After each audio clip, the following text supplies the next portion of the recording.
Tao 1. Xiefeng. May 13th, 2008. Translation edited by Jiejing. Tao is the consciousness of the greatest creator, the driving force behind the movement and transformation of all things in the universe. It is the lifeblood of the universe, it is nature, and the synthesis of all laws. Tao possesses 8 characteristics: holographic order, eternal reliability, instantaneous sensitivity and adaptability, transcendence over time and space with no interior or exterior, spirituality, justice, non-obstruction, and illusory yet actual existence. The first characteristic of Tao, holographic order. The universe is holographic, everything is interconnected, and the universe is a living entity.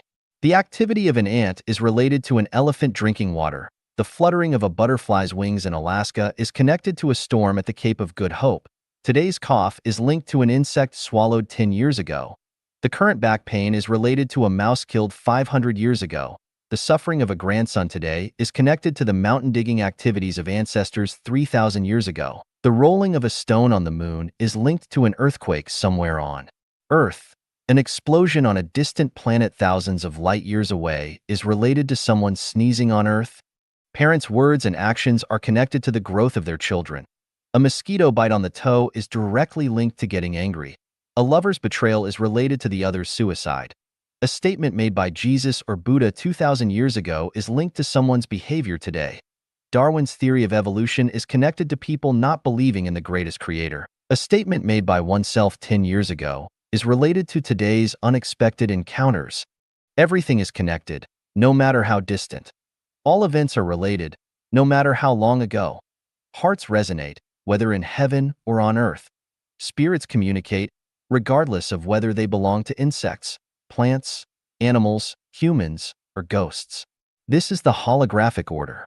In the midst of complexity and constant change, everything falls into place with precision and order.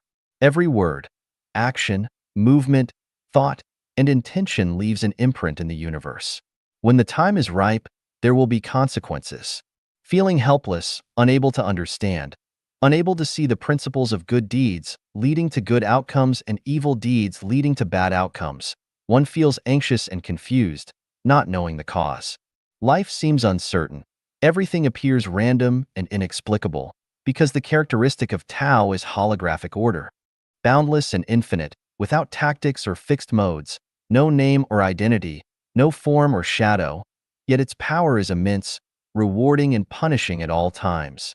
Invisible, intangible, and inaudible, yet it responds like a shadow that follows form. It can't be stolen, hidden, lifted, or moved. It's elusive and empty, yet it can cause earthquakes, tsunamis, landslides, ground splits, and thunderous roars. Where there's movement, it moves. Where there's stillness, it's still. Where there's life, lives. Where there's death, it dies. Yet where there's movement, it's still. Where there's stillness, it moves. Where there's life, it dies. Where there's death, it lives. It's profound and inscrutable. Hard to fathom its wonder, because the nature of Tao is holographic order. Tao that can be spoken of is not the eternal Tao. This is because Tao possesses the characteristic of holography. Holography here does not refer to chaos. Chaos is disordered, while holography is orderly. Tao forms an invisible divine net, which, as the saying goes, divine punishments, though slow, are always sure, with big meshes yet letting nothing slip through. All things, all phenomena, are within this divine net. They cannot escape it, hide from it, erase it, or extinguish it. Whether they are gods, Buddhas, demons, celestials, saints, ghosts, or monsters, they all operate within this divine net and cannot escape it, cannot escape from holography. As I expand, so does Tao. As I diminish, so does Tao. As I possess, so does Tao. As I lack, so does Tao. As I become complex, so does Tao. As I become simple, so does Tao. Holography is not chaos. Within holography, there are 36 8-diagram arrays, 36 dimensional spaces, 20 parallel worlds, and 64 basic factors. The permutations, combinations, and error corrections of these 64 basic factors intertwine to form astronomical numbers, which are difficult for human intelligence to understand and reach. Therefore, each person plays their own game, walks their own path. You are you. You can never become another person. Even if there is a 99.99% similarity, that 0.01% is enough to make a world of difference, as distant as 1,000 miles. Do you completely understand? If you do, it proves that you don't understand the holography of Tao. Only by transforming oneself into nothingness, within the void, faint, vague, dim, obscure, can one glimpse a bit of true insight. First, dissolve oneself into holography, then one can understand the characteristic of Tao is holographic. Laozi said, "Those who are skilled in the way of Tao are subtle, mysterious, profound, and penetrating, so deep that they cannot be understood." Why? Because Tao possesses the characteristic of holography.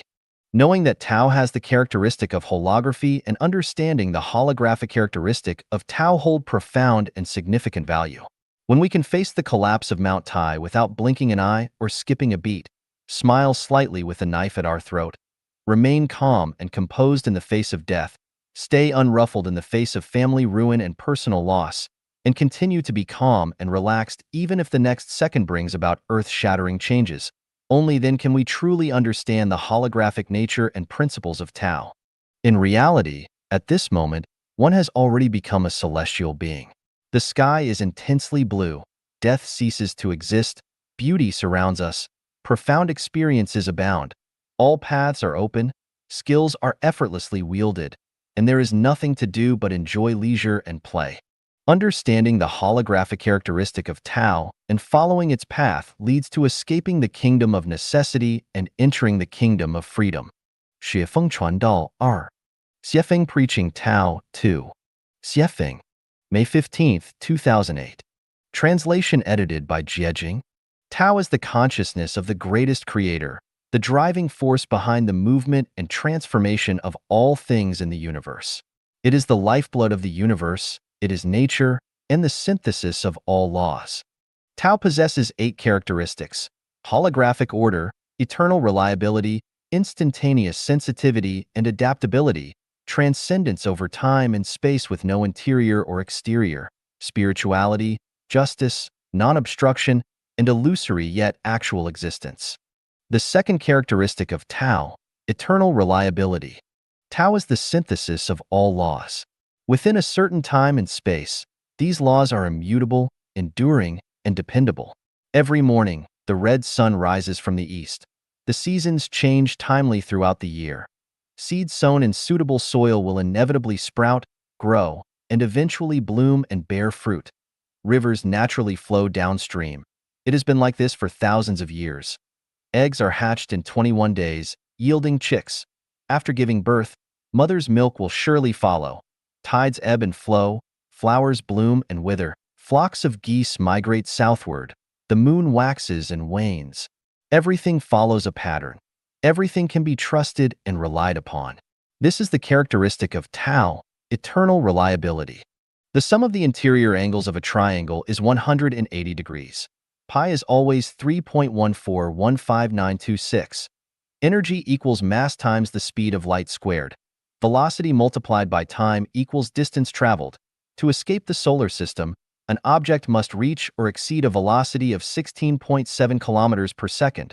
Oxygen and iron embrace to become iron oxide. Halley's Comet appears once every 76 years. The moon continually orbits the Earth. It takes a little over 365 days for the Earth to orbit the Sun once. When full, hunger disappears. With the onset of puberty, there arises a sexual impulse. When a light is turned on, darkness is dispelled. Collision between positive and negative cloud layers can trigger thunder and lightning. Everything is so precise, orderly, and systematic. This is determined by the eternal reliability of Tao. Swallowing a bottle of sleeping pills will definitely result in never waking up again. Consuming croton seeds will surely cause diarrhea. Drinking a bowl of concentrated arsenic water will undoubtedly result in immediate death. Placing one's hand in a blazing fire will certainly result in burnt skin and flesh. Planting potatoes will definitely not yield sweet potatoes. It is unquestionable that those who are near vermilion get stained red. and those who are near ink get stained black. 1. Will surely not pick bananas from an apple tree. Constructing skyscrapers on quicksand is surely impossible. Dialing the signal 0086 will definitely connect you to China. Cutting a blade on the back of the hand will surely draw blood. Flying in synchronous orbit with the Earth's rotation will always be either morning or another time. Hitting oneself on the head with a stone will surely feel painful. Why can we be so sure? Because this is determined by the eternal reliability characteristic of Tao. Understanding this characteristic of Tao holds profound significance. Not only can it effectively and fully utilize laws to serve oneself, avoiding wastage of personal energy and mitigating risks, but more importantly, it enables recognition of the inevitability of change in all things. Consequently, one can confidently carry out current tasks without hesitation or doubt, steadfastly progressing towards their goals. For example, if we aim to reach the thousand-year world, as long as our consciousness resonates with the beings of the thousand-year world, and we adopt their way of life and existence, there is no doubt that we will surely arrive there. We will have no doubts about this. Why? Because it is determined by the eternal reliability of Tao. Pursuing the sun will certainly escape darkness. Aspire to the thousand-year world and persistently practice and cultivate towards it. Surely, we will reach the thousand-year world. Doubt arises from uncertainty, and uncertainty stems from not recognizing the eternal reliability characteristic of Tao. Once one acknowledges this aspect of Tao, it becomes as certain as knowing that placing fermented dough in a steamer for about 15 minutes will undoubtedly yield edible steamed buns. Good deeds bring good rewards, evil deeds bring evil consequences. This is the eternal characteristic of Tao. It is reliable. Those who commit numerous evil deeds will surely descend into hell, while those who fulfill virtuous deeds will inevitably become celestial beings or Buddhas and ascend to heaven. This is an iron rule, determined by the eternal reliability characteristic of Tao, not subject to the will of any individual. If we do good deeds, there's no need to anxiously await results. Why be in a rush? When the time comes, the results will naturally manifest. Small changes gradually emerge, while big changes happen in an instant. Through daily cultivation, progress may not be visible, but suddenly one day, one has already become a celestial being. A rope rubbing against a wooden board will cut into it, and water dripping onto a stone will wear it down. Channels form when water flows. The pedicels of ripe melons fall. These are enduring laws, reliable. What is there to doubt? There are no random events in the universe. Everything is the inevitable result of causes and conditions. There are no coincidences or accidents. Everything follows a predetermined pattern. This isn't something made up by Xiefeng. It is determined by the eternal reliability characteristic of Tao. The type of consciousness one possesses corresponds to the form of existence one embodies, and the manner of thinking determines one's way of life. This is neither superstition nor speculation, but rather a summary and reflection of the patterns life presents across different times and spaces. Having understood the eternal reliability characteristic of Tao, one should steadfastly journey and cultivate towards Celestial Islands continent. As long as persistence is maintained, one will undoubtedly reach Celestial Islands continent. This endeavor is perpetually reliable, and Tao does not deceive people. 雪峰传道3.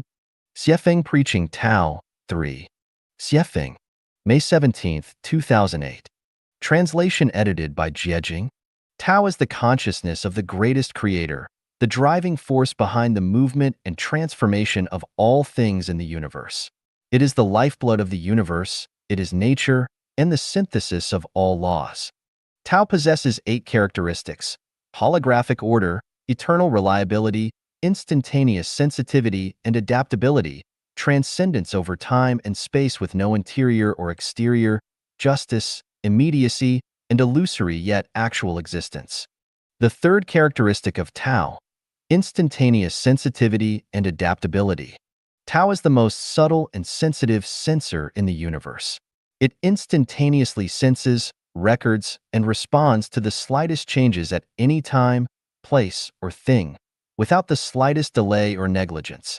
Whether it's the changes in a galaxy or the changes in a fundamental particle, whether it's actions taken by humans or the fleeting thoughts in their minds, Tao accurately senses, records, and responds without missing a single microsecond. You may deceive people and other living beings, but you cannot deceive Tao, for Tao resides within us. In every drop of our blood, in every cell, in every nerve pathway, in every breath, in every heartbeat, and in every thought, Tao is present, sensing, and responding.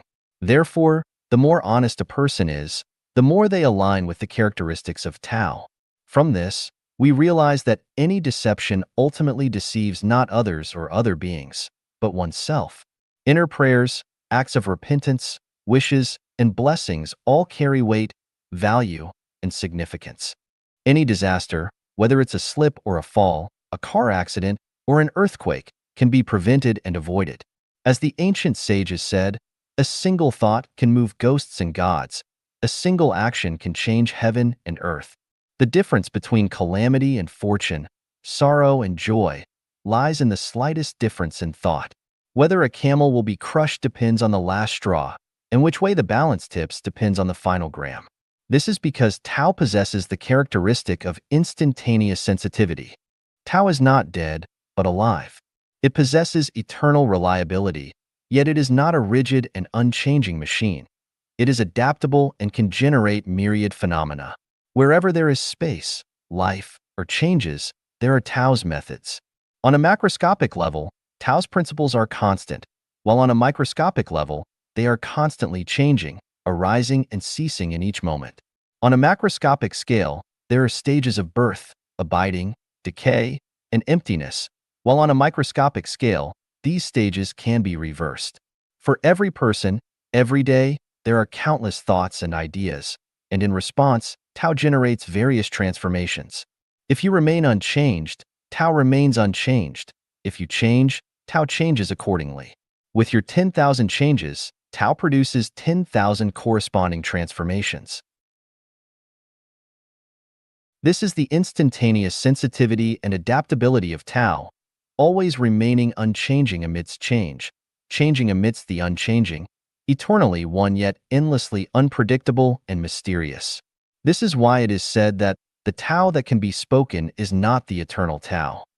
Having understood Tao's characteristic of instantaneous sensitivity and adaptability, we know how to navigate our life's journey. We can skillfully pursue our desires without overstepping boundaries, thus safely and smoothly arriving at the life space we yearn for. For example, since Tao exhibits eternal reliability, our ideals, beliefs, and pursuits must also be steadfast and reliable. We cannot be fickle, changing our minds frequently, or we will never reach our ultimate ideals. However, because Tao also demonstrates instantaneous sensitivity and adaptability, we must be flexible on our journey through life. We cannot rigidly adhere to fixed rules or cling to dogma. We must be like eagles hunting rabbits. Wherever the rabbit runs, we must flap our wings accordingly. When we reach the riverbank, if there's no bridge, we must quickly find a boat to cross. If there's no boat, we must paddle ourselves, or if we cannot swim, we should practice swimming first. If necessary, we must find a piece of wood to help us cross the river. In short, we cannot simply wait passively.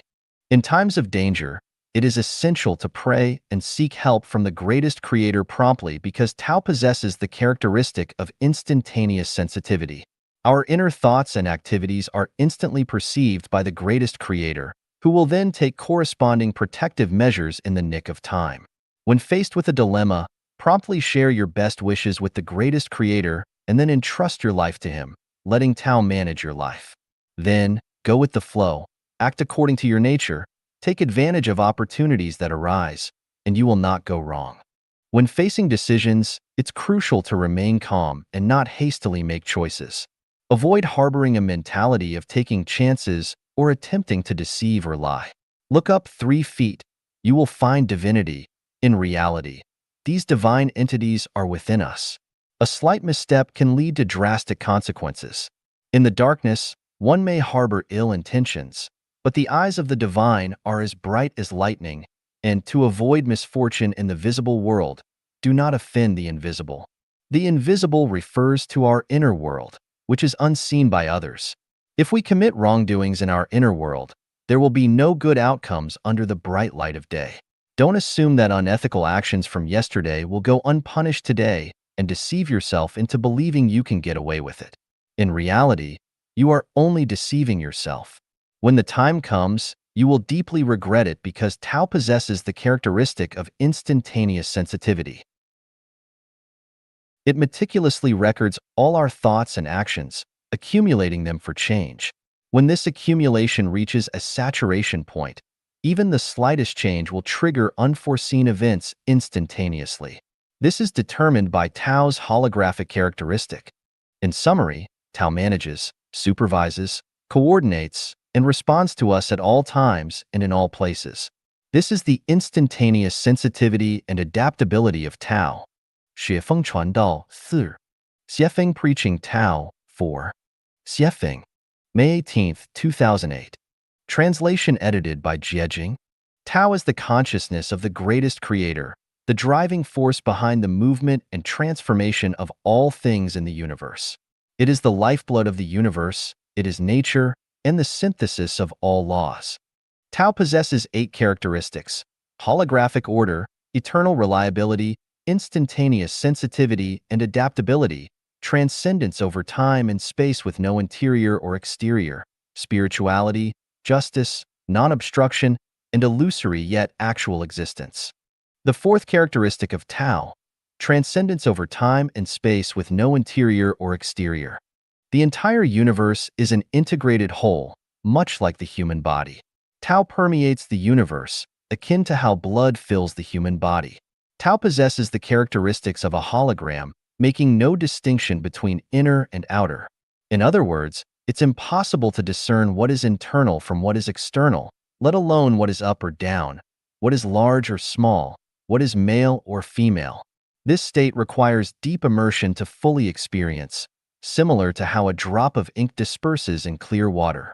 After a while, when the ink completely merges into the water, it becomes difficult to distinguish between inner and outer.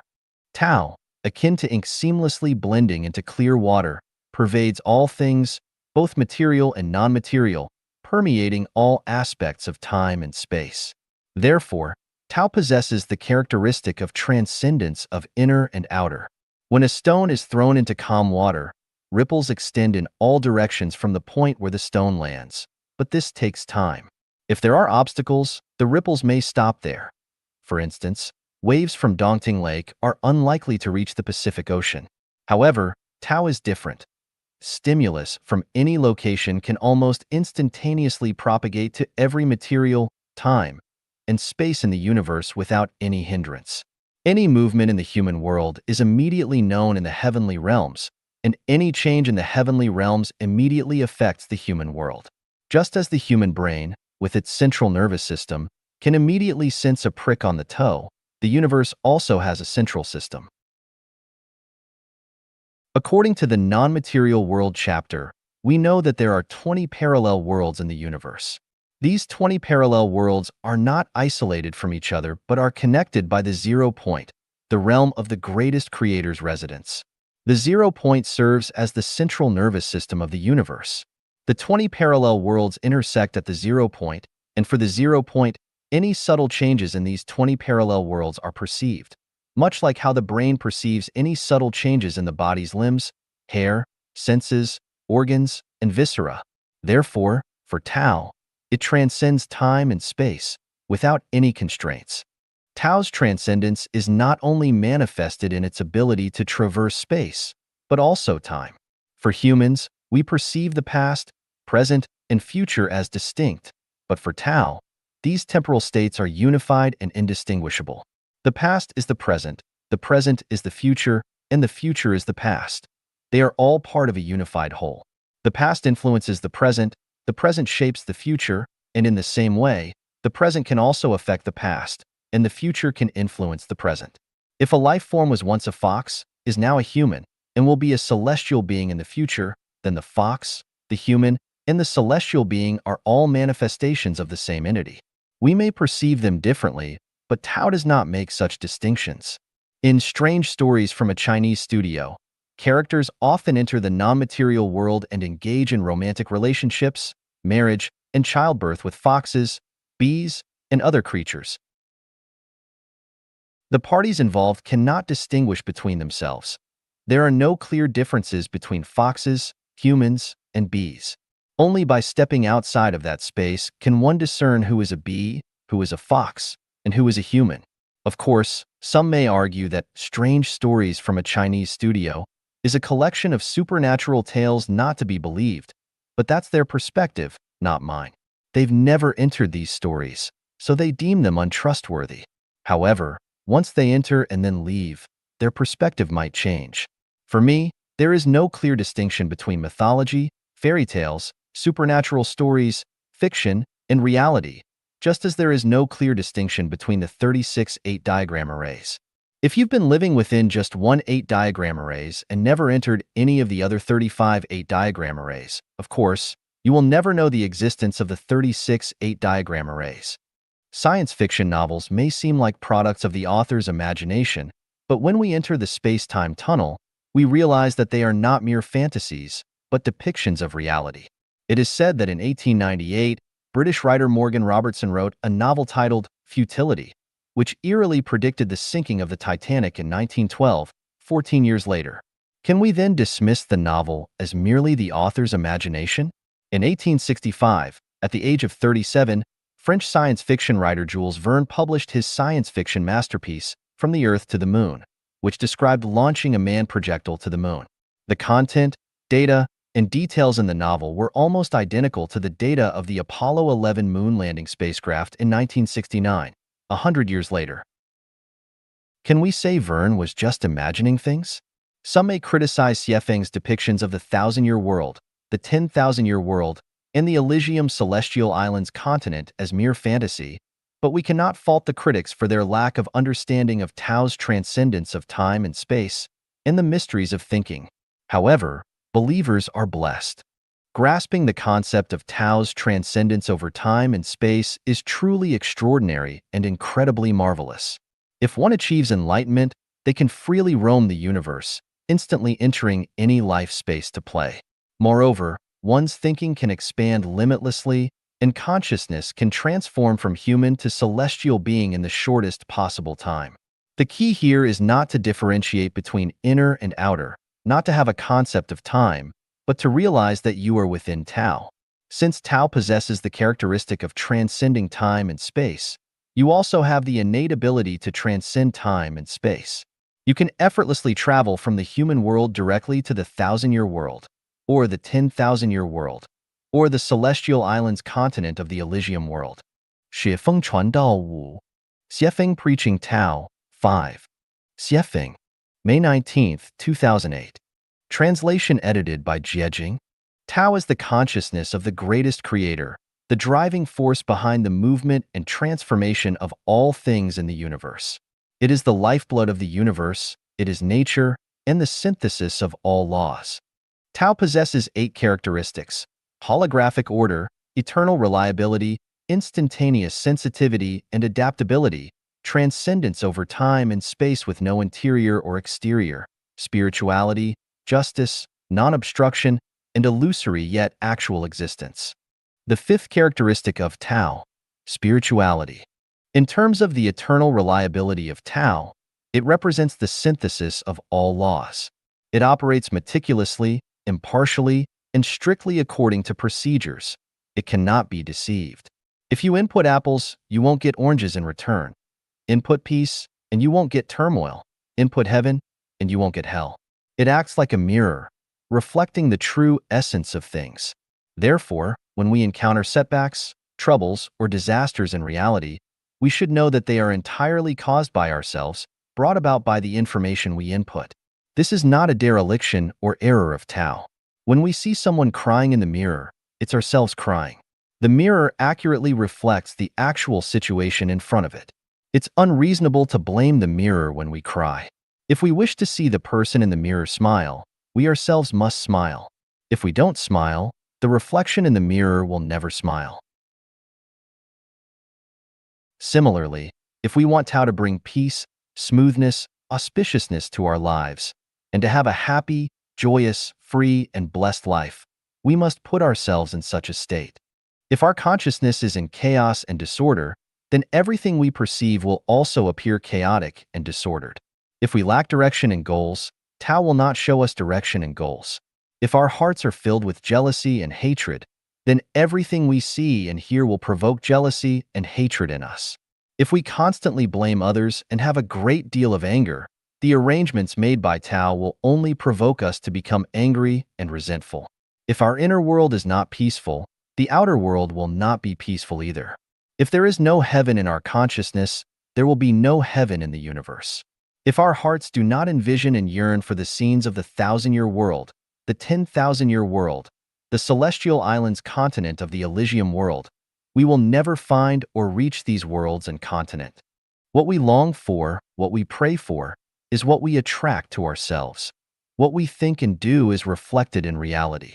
Western spiritual masters say, reality is the projection of our own consciousness, and indeed it is so. 我们常常埋怨老天不公，说老天爷看着人间这么多苦难灾难不管，而情况不是这样的。实际情况是我们自己愿意制造苦难和灾难，是我们自己不愿意脱离苦难和灾难。上天派老子来，我们听从老子的开示了吗？上天派佛陀释迦牟尼来，我们听从佛陀的教诲了吗？上天派耶稣来，我们听从耶稣的指导了吗？上天派雪峰来，我们听从雪峰的导游了吗？我们还埋怨什么？ We often complain that heaven is unfair, saying that the heavens watch over the world with so much suffering and disaster and do nothing. But the situation is not like that. In reality, it is we who are willing to create suffering and disaster, and it is we who are unwilling to break free from them. When heaven sent Laozi, did we heed his teachings? When heaven sent Buddha, did we follow his guidance? When heaven sent Jesus, did we listen to his instructions? When heaven sent Xiefeng, did we follow his guidance? What else do we have to complain about?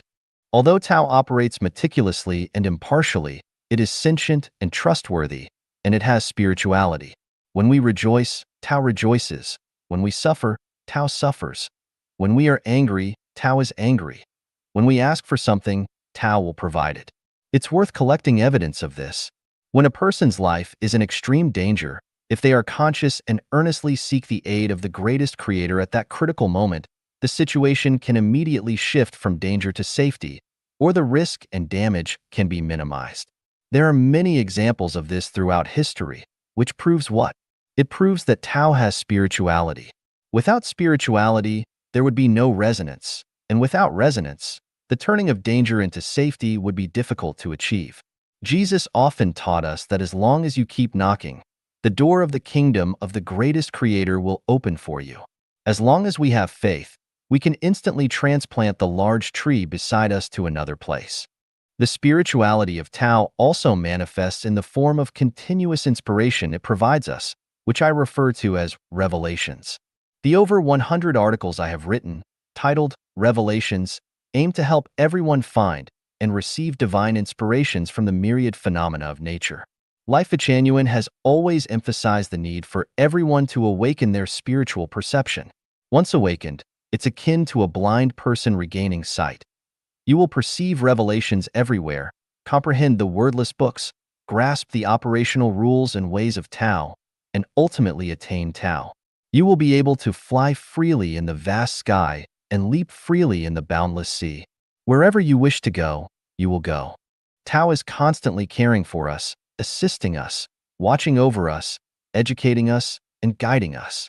Every few hundred years, it sends certain individuals to guide us. This is the spirituality of Tao. Tao responds to our inner prayers and desires at any moment, acting like a mirror that reflects our current reality, demonstrating the spirituality of Tao. If we consume something that upsets our stomach, Tao will cause us to experience the associated pain or discomfort, serving as a warning to us. 雪峰传道6. Xiefeng Preaching Tao 6. Xiefeng. June 3, 2008. Translation edited by Jiejing. Tao is the consciousness of the greatest creator, the driving force behind the movement and transformation of all things in the universe. It is the lifeblood of the universe, it is nature, and the synthesis of all laws. Tao possesses 8 characteristics: holographic order, eternal reliability, instantaneous sensitivity and adaptability, transcendence over time and space with no interior or exterior, spirituality, justice, non-obstruction, and illusory yet actual existence. The sixth characteristic of the Tao, justice. If we look at things from a moment-to-moment perspective, it's almost impossible to discern the justice of Tao. Where does the justice of Tao manifest when a kind person encounters a car accident?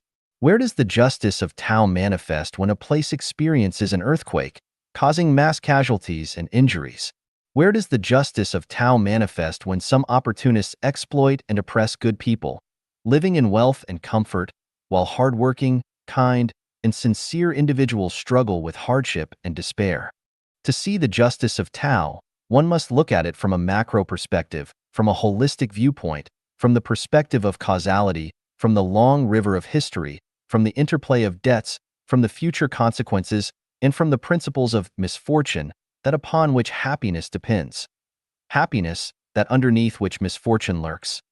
And if you want to contract something, you must first expand it. If you want to weaken something, you must first strengthen it. If you want to abolish something, you must first promote it. If you want to seize something, you must first give to it.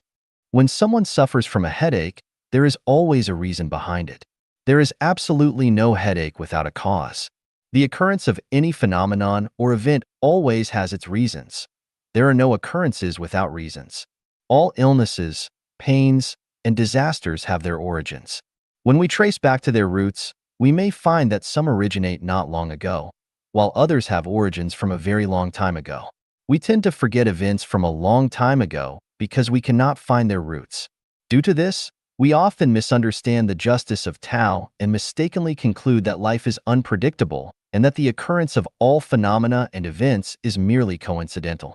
In fact, the justice of Tao manifests not only on a macro and global scale but also on a micro and local level, from quarrels between mothers-in-law and daughters-in-law to palace intrigues, from slipping and falling outside to facing difficulties in tasks, from joys and sorrows, separations and reunions, to changes in weather and the waxing and waning of the moon, from personal fights to world wars. The justice of Tao is evident everywhere. The reason we often fail to perceive the justice of Tao is because we have not identified the root causes that lead to or trigger events. In hell, there isn't a single unjustly condemned spirit. Between the realms of yin and yang, there isn't a single unjustly condemned ghost. In the human world, there isn't a single person who is unjustly accused. As one sows, so shall one reap. Divine punishments, though slow, are always sure, with big meshes, yet letting nothing slip through. The two levels are in symmetry, and yin and yang are in balance. Everything is a result of our own actions. There's no point in blaming heaven, earth, society, or others. Let's explore the justice of Tao through a few examples. The inevitability of death for everyone is a significant aspect of the justice of Tao. The poor die, the wealthy die, the great die, the insignificant die, the powerful die, the powerless die, the beautiful die, the ugly die. How fair it is. If some people didn't die, would there be any way out for us? Has the sun not shone upon everyone? Regardless of who you are, the sun shines upon you. Is this not fair? The air circulates throughout the world, allowing every living being to breathe freely without charge. Is this not fair? Regardless of height, weight, wealth, or poverty, regardless of race, every person is given a pair of bright eyes. Is this not fair? Love attracts love, bringing joy to the heart. Everyone experiences this. How fair Tao is. Establishing heaven to reward those who revere the greatest creator, life, and nature, and follow the path of the greatest creator, and setting up hell to punish those who disregard the greatest creator, are arrogant and reckless, harm living beings, pollute rivers, lakes, seas, skies, and the earth, and speak nonsense about mysterious and spooky things. How just Tao is. The more you have, the more troubled you are. The less you have, the less troubled you are. How fair the program designed by Tao, allowing each person to sleep in only one bed at night, limiting each person to eating only a few bowls of rice at most, limiting each person's physical and mental capabilities subjecting each person to the same risks when traveling by car or plane, granting each person free will, and allowing each person to freely choose their future lifestyle and path. How fair Tao is. If someone wears a diamond necklace, you say you also want to wear a diamond necklace, otherwise it's unfair. If someone is 6 feet tall, you say you also want to be 6 feet tall, otherwise it's unfair. If someone lives in a mansion, you say you also want to live in a mansion, otherwise it's unfair. If Hu Jintao becomes the president, you say you also want to be the president, otherwise it's unfair. Alright, if that's the case, when someone suffers, you should also suffer. When someone breaks their leg, you should also break your leg. When someone is burned to death, you should also burn yourself to death. When someone contracts AIDS, you should also inject yourself with the AIDS virus. Is this justice? Tao is just, there is no doubt about it. The sum of positive and negative energy in the universe is zero, meaning the universe's accounts are balanced. Ultimately, the accounts of every individual will also inevitably balance. Understanding this, we will be calm in our hearts, peaceful in our minds, clear-sighted, and more willing to give and less eager to take. The more we give, the less we seek, and the greater the ultimate reward will be. Don't limit your perspective to the gains and losses of yesterday and today. Look towards tomorrow and the day after. Don't confine your perspective to past lives and the present life. Look towards future lives and lives to come. In this way, no matter how tumultuous the waves of life may be, we can steer our life's ship steadily and safely towards the ideal harbor we dream of. 雪峰传道7. Xiefeng Preaching Tao 7. Xiefeng, July 7, 2008. Translation edited by Jiejing. Tao is the consciousness of the greatest creator, the driving force behind the movement and transformation of all things in the universe. It is the lifeblood of the universe, it is nature, and the synthesis of all laws. Tao possesses 8 characteristics: holographic order, eternal reliability, instantaneous sensitivity and adaptability, transcendence over time and space with no interior or exterior, spirituality, justice, non-obstruction, and illusory yet actual existence. The 7th characteristic of the Tao, non-obstruction. Obstruction refers to blockage, being hindered, and difficult circulation, unable to transcend and stagnating. Non-obstruction refers to unimpeded passage, without hindrance, penetrating through everything. Regardless of how fast the movement of any substance is, it still has a speed. It takes time to travel from one point to another, even for the fastest light, which travels at 300,000 kilometers per second. It takes about 8 minutes for light to travel from the sun to the earth. However, the speed of Tao is 0. It takes 0 time to travel from one point to another, typically referred to as an instant. Any movement of matter, even wind, sound, or light, has limitations. When encountering specific obstacles, they either slow down or are completely blocked and stagnate. However, Tao is not like this. It can penetrate through any obstacle and instantly convey information to all spatial and temporal domains. This is the non-obstruction of Tao. For instance, if someone were to sit in a room sealed with a 10-meter thick iron plate, completely isolated from the outside world, they would still be able to sense external spiritual fluctuations, waves of consciousness, in an instant. The outside world would also be able to sense their changes in consciousness. They would still be able to see scenes from higher-level life spaces, such as the 1,000-year world, and lower-level life spaces, such as the plant world. In other words, even if they died in the isolated space, their soul would still be able to reach the corresponding space. A 10-meter thick iron plate cannot block the movement of consciousness. For a person or an object travels from China to the United States, whether by boat across the ocean or by plane through the clouds, they must rely on carrier media such as ships or airplanes. Otherwise, it would be difficult to cross the ocean or sky. Similarly, sending faxes or emails requires the use of carrier media such as electronic devices to transmit the information. Otherwise, the information cannot reach its destination. This is because during the process of material transmission, there are often blockages. However, Tao is not like this. Its operation is unobstructed. It penetrates through all time and space in an instant. For example, if one of our relatives lives tens of thousands of light years away on a distant planet or in the depths of the ocean, if something significant happens to us, that relative will sense it instantly. This is due to the non-obstruction of Tao. No substance or space can hinder the operation of Tao because the universe is a whole, exhibiting a holographic sensation. It's like pricking a small thorn on a toe. The whole body can sense it instantly. In this sense, the universe is like a vast organism, and Tao is its central nervous system. Its nerve endings extend to every tiny point.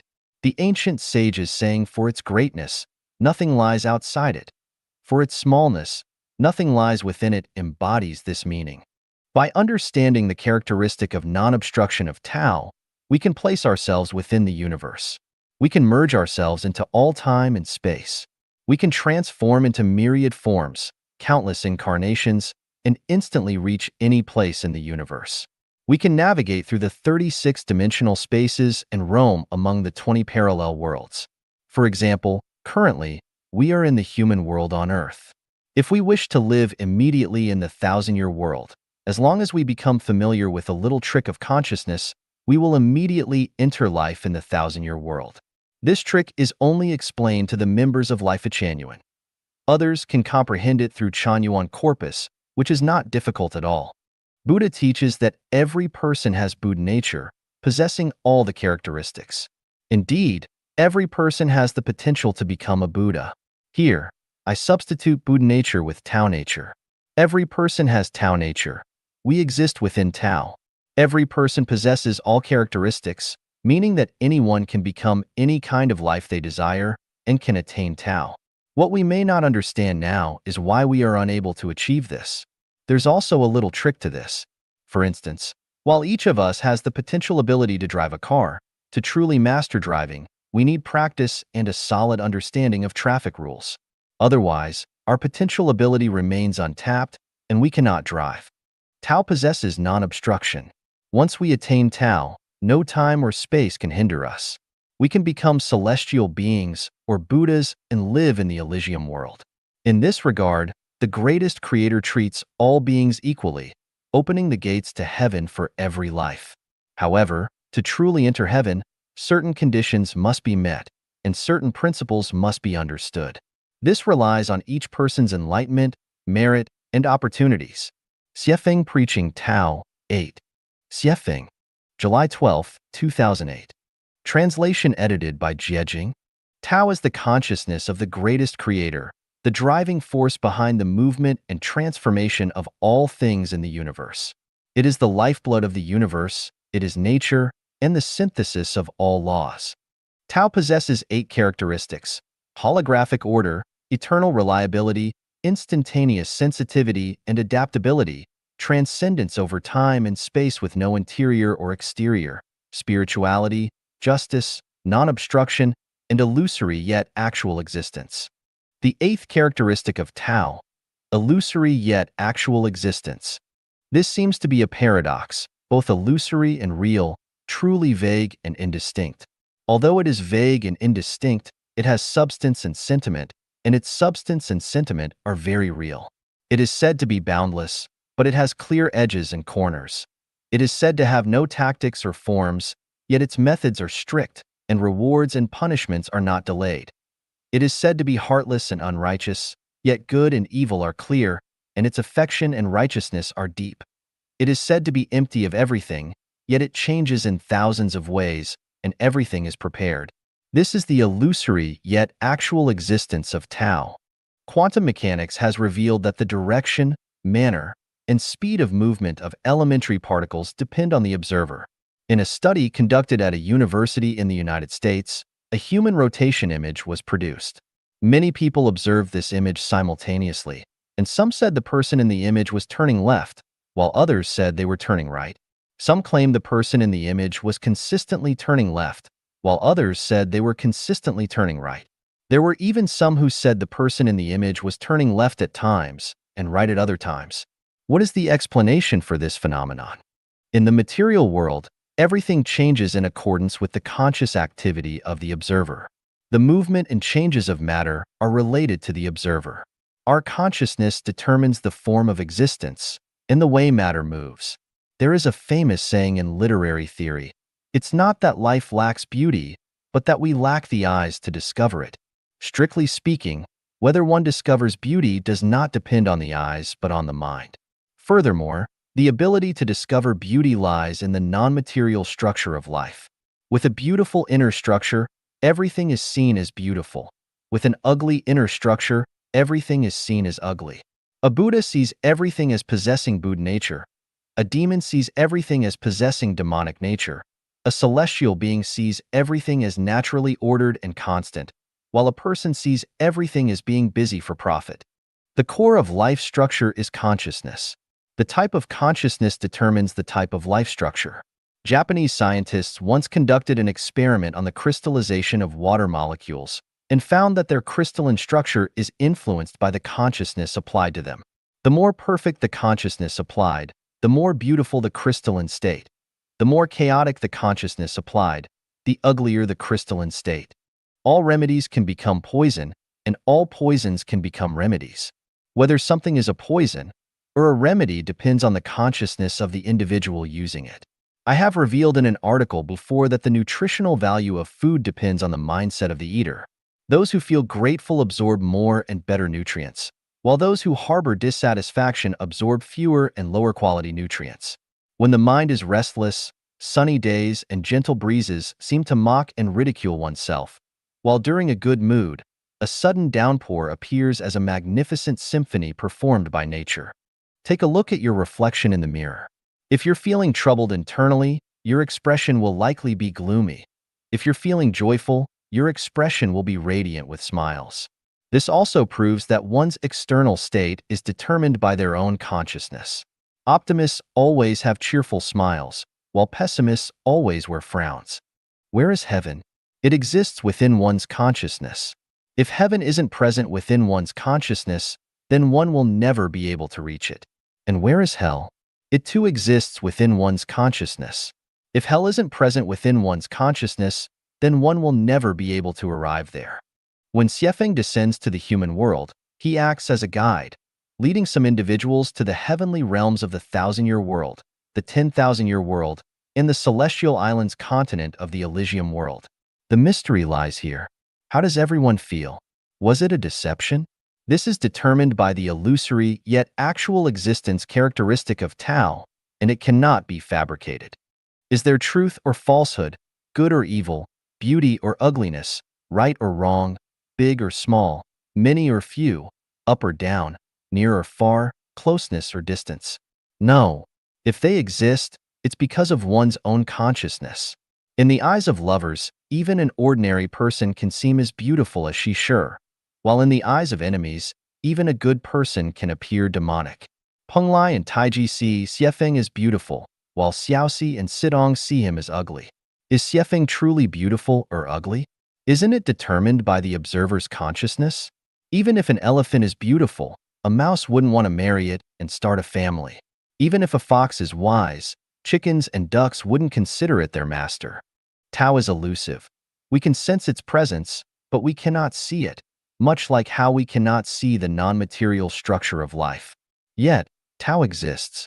As humans, we often feel powerless and unable to act as we wish. This is due to the constraints of Tao. Strictly speaking, it's not that Tao restrains people, but rather that people haven't fully entered Tao. Without entering Tao, we can only drift along in the kingdom of necessity. However, once we enter Tao, we enter the kingdom of freedom, where we can create everything according to our consciousness and desires. Let's examine how Jehovah in the Bible manifested everything according to his will. Jehovah declared, "Let there be light," and light came into existence. Jehovah said, "Let the earth sprout vegetation, plants yielding seed, and fruit trees bearing fruit in which is their seed, each according to its kind, on the earth." And it was so. Whatever Jehovah's consciousness willed, it materialized, transforming the ethereal into the tangible. Now, let's explore the miraculous abilities of the super-celestial being named Yue on Xiefeng Island in the Celestial Islands continent of the Elysium world. As described in the Chanyuan Corpus universe, time and space within the 36-dimensional spaces. She can manipulate clouds with a mere breath and summon pavilions and towers with a wave of her hand. From the realm of intangible possibility, she can materialize endless creations. all through the power of her consciousness, lifting a handful of sand, transforming them into thousands of green trees. It's both elusive and tangible. It's a bit mystical, isn't it? Those who attain Tao possess subtle and profound understanding, which is unfathomable and beyond human comprehension using ordinary knowledge and thinking. Actually, for those who understand its mysteries, it's not mysterious at all. But for those who don't comprehend its mysteries, it remains mysterious, even more so, and becomes entirely mythological. Let's understand it this way. The violin concerto Liang Shambua and Zhu Yingtai is well known to everyone. We might ask, was this melody present in the universe before? No. So why does it exist now? The answer, because a composer created it. How did the composer create it? The answer, by entering the scene with their consciousness and then expressing the scene through melody. Liang Shambua and Zhu Yingtai is the product of the composer's consciousness. As soon as the composer's consciousness is active, things come into being.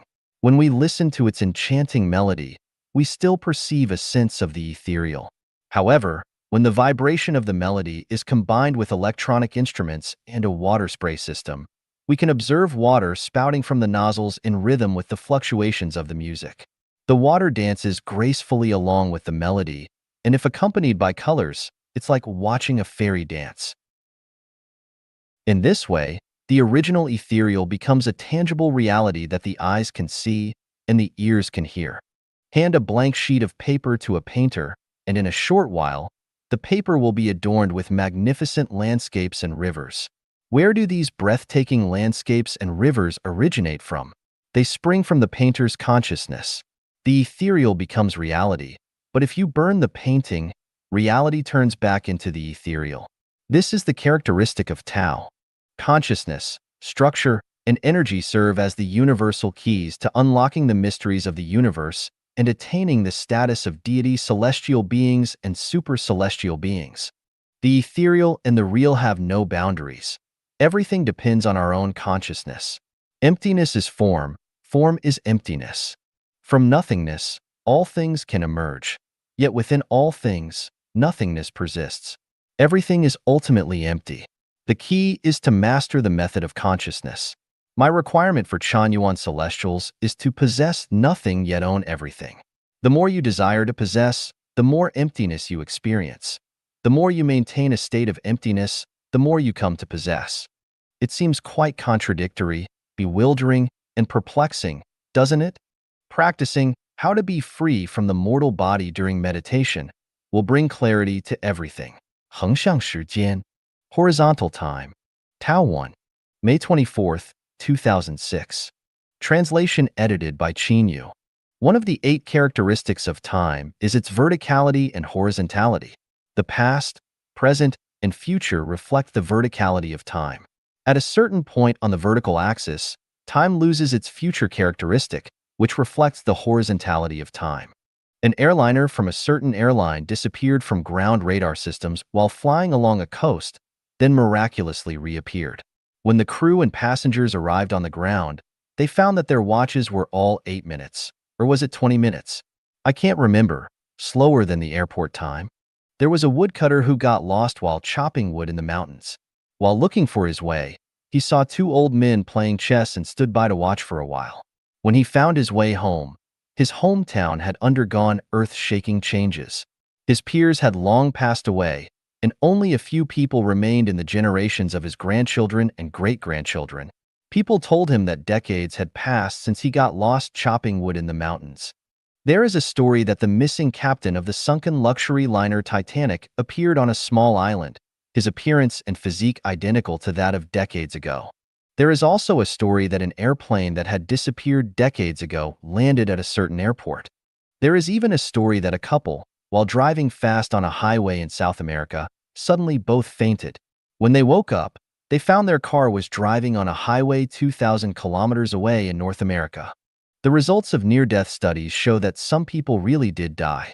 Their electrocardiograms and electroencephalograms showed that they were dead. But a few hours or days later, these dead people came back to life, and the resurrected people were telling the strange stories they experienced after death. Hypnotists have a way to guide the consciousness of the hypnotized person into the horizontal spacetime to visit the past years. Scientists believe that there is a wormhole in spacetime. Going through the wormhole can advance into the future spacetime. For example, you can go through the wormhole to see the grandeur of the 2008 Beijing Olympics in advance. The ancient saying, "1 year in heaven, 1,000 years on earth," is not unfounded. It must be the enlightenment of the celestial beings. From the time chapter, we already know that the speed of time depends on the state of motion of matter. 2 ripe peaches are picked from the tree at the same time. One peach is left in its natural state, and the other is put in the refrigerator. After 5 or 6 days, the peach in its natural state has rotted, while the peach in the refrigerator is still as good as new. We can say that the peach in the refrigerator has entered horizontal time. The examples above of the woodcutter who went into the mountains to chop wood and the captain of the Titanic who was still young decades later, while their peers in the world had aged and died, actually show that the woodcutter and the captain entered the horizontal spacetime like the peach put in the refrigerator.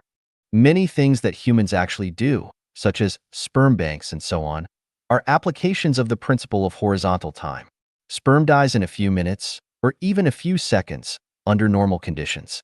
But once scientists bring it into horizontal spacetime in an instant, it can survive for a long time and always maintain its vitality. Horizontal spacetime is not a cold world. It is a different spacetime system from the one we are in now. As long as we enter horizontal time at a certain point in time, we enter an eternal state. But after entering horizontal spacetime, we can live vigorously. We can sing and dance. We can talk about love. We can grow old.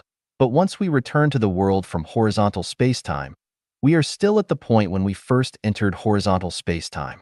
Our appearance and physical abilities are still the same as they were in the past. Scientists, based on the theory of quantum mechanics, believe that parallel worlds exist, and not just 1 or 2 parallel worlds. In fact, the so-called parallel world is the domain of horizontal spacetime. I don't need to give you a detailed introduction to this. As long as you look at the 36 dimensions of space, you will understand.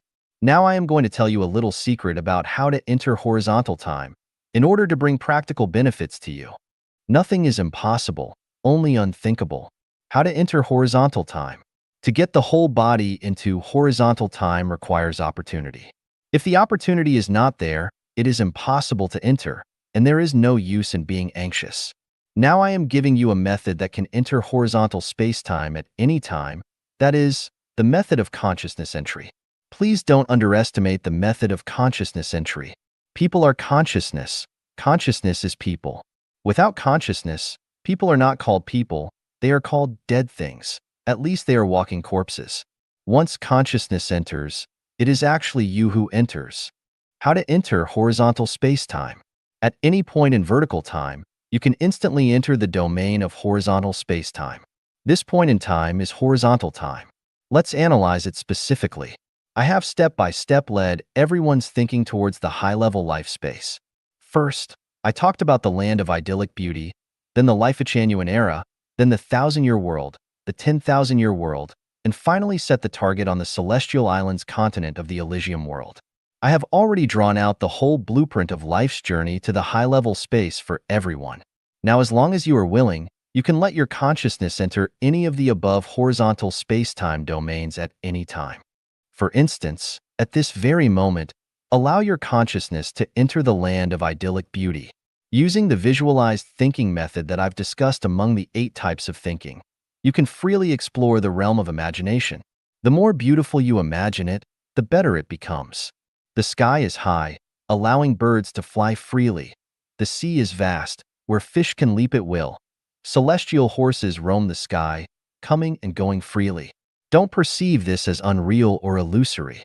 Anything that brings you joy, freedom, and happiness, including imagination, is not illusory. It is reality that can be illusory. Who can claim that the sexual climax achieved through self-pleasure is illusory? Imagination alters the way the body moves and changes the antimatter structure of life. Sometimes, we see someone lost in thought or someone enjoying themselves alone. What are they doing? They are savoring beauty in their imagination. As they imagine, their facial expressions change, their psychology shifts, and the antimatter structure of their life also transforms. People who often enter horizontal time share a characteristic: they are generally healthy, happy, and content. Why are they relatively healthy? It's because at a certain point, they enter horizontal space-time, much like a peach that's placed in a refrigerator. The peach is content in the refrigerator. Over time, compared to the peaches outside the refrigerator, it appears healthy and youthful. The peaches outside may become diseased, bitten by insects, start to rot, and emit a foul smell, but the peach in the refrigerator doesn't get sick. It remains fresh and juicy.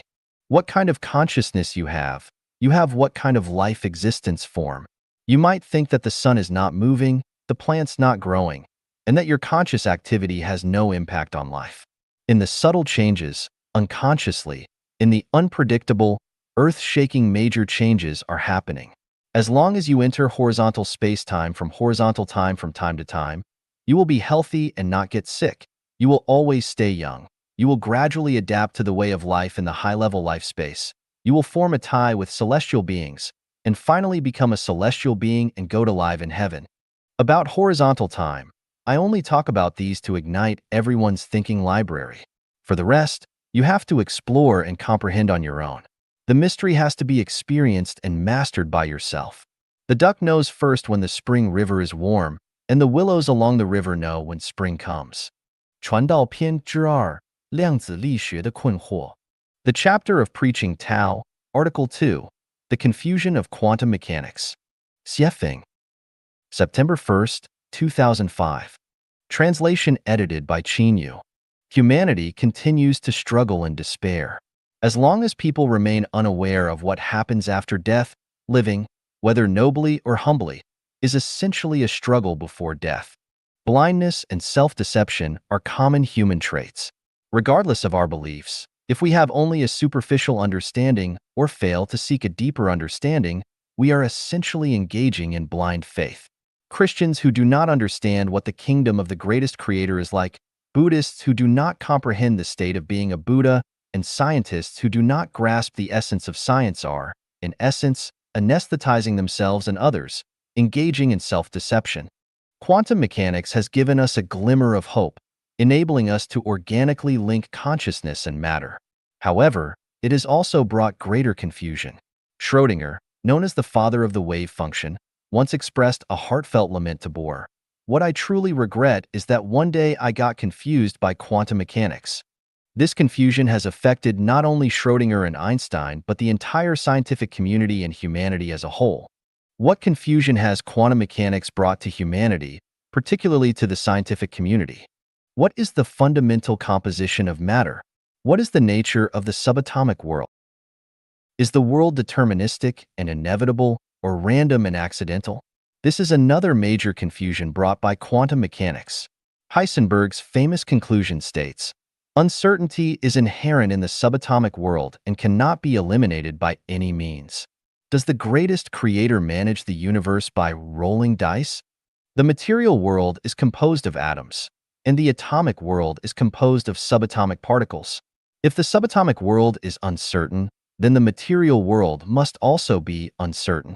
If so, does humanity have a bright future? And what is the value and meaning of our spiritual practice and cultivation? Heisenberg's uncertainty principle has greatly hindered our understanding. If there is no absolute knowledge, then Jesus' statement, "I am the way and the door to truth," becomes problematic. This door is also difficult to pinpoint. Since it is uncertain, where can we find such a door? Is there no door? Can a person appear simultaneously in multiple unrelated places? From a conventional perspective, this is impossible. However, quantum mechanics tells us this is possible for subatomic particles. Humans are collections of particles, so if subatomic particles can be in different places simultaneously, then humans can also exist in different places simultaneously, or in different spaces and times. Where is my other self or my other selves? This is confusing. Heavenly bodies have orbits, and things have trajectories. We can calculate the exact timing of solar and lunar eclipses. Sowing seeds in suitable soil yields harvests. Good begets good, evil begets evil. It's not that there is no retribution, it's just that the time has not yet come. When the time comes, retribution will surely occur.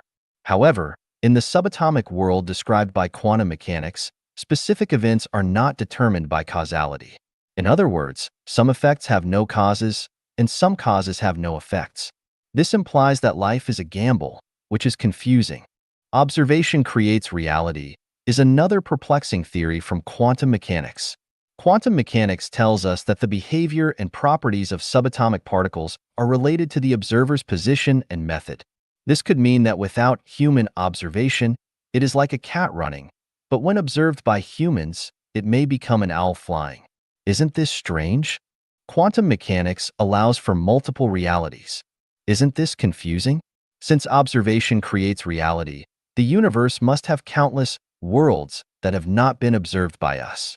Can we prevent our parents from meeting and thus prevent our own birth? Quantum reality seems to have a mysterious link to the past, allowing for the deletion of the human past. Strictly speaking, although it seems the past has been deleted, humans still know their past and replicate their future. This confuses us because, without our parents, we can still be born on this earth. We can prevent our parents from meeting, but we cannot prevent our own birth. Reality is not objective is another major confusion brought by quantum mechanics. The notion that reality cannot exist independently of the observer is a significant finding of quantum mechanics, which is purely an idealistic viewpoint. But is this viewpoint wrong? Philosophers say, "I think, therefore I am," and Buddhism teaches, all phenomena are created by the mind. What is the nature of this vast world? Do things exist because of my observation? If I do not observe them, do they cease to exist? If the objective is not real, and the real is not objective, is there any objective reality? What exactly is reality? Is subjectivity reality? The existence of twin protons is also a major confusion. Regardless of how far apart these twin brothers are, they have instant mutual telepathy, which seems to transcend space-time without speed. Or, their connection speed far exceeds the speed of light. What kind of speed is this? These 10 confusions of quantum mechanics can lead to even more confusions. My overall feeling is that quantum mechanics represents a significant breakthrough in human thought, promising a bright future for humanity. Science, philosophy, and religion can coexist harmoniously on the same boat. I am confident and proud to say that I have answers to these confusions. By raising these questions, I aim to encourage everyone to think broadly, abandon outdated beliefs, and let their minds soar freely. This way, I can help everyone understand themselves.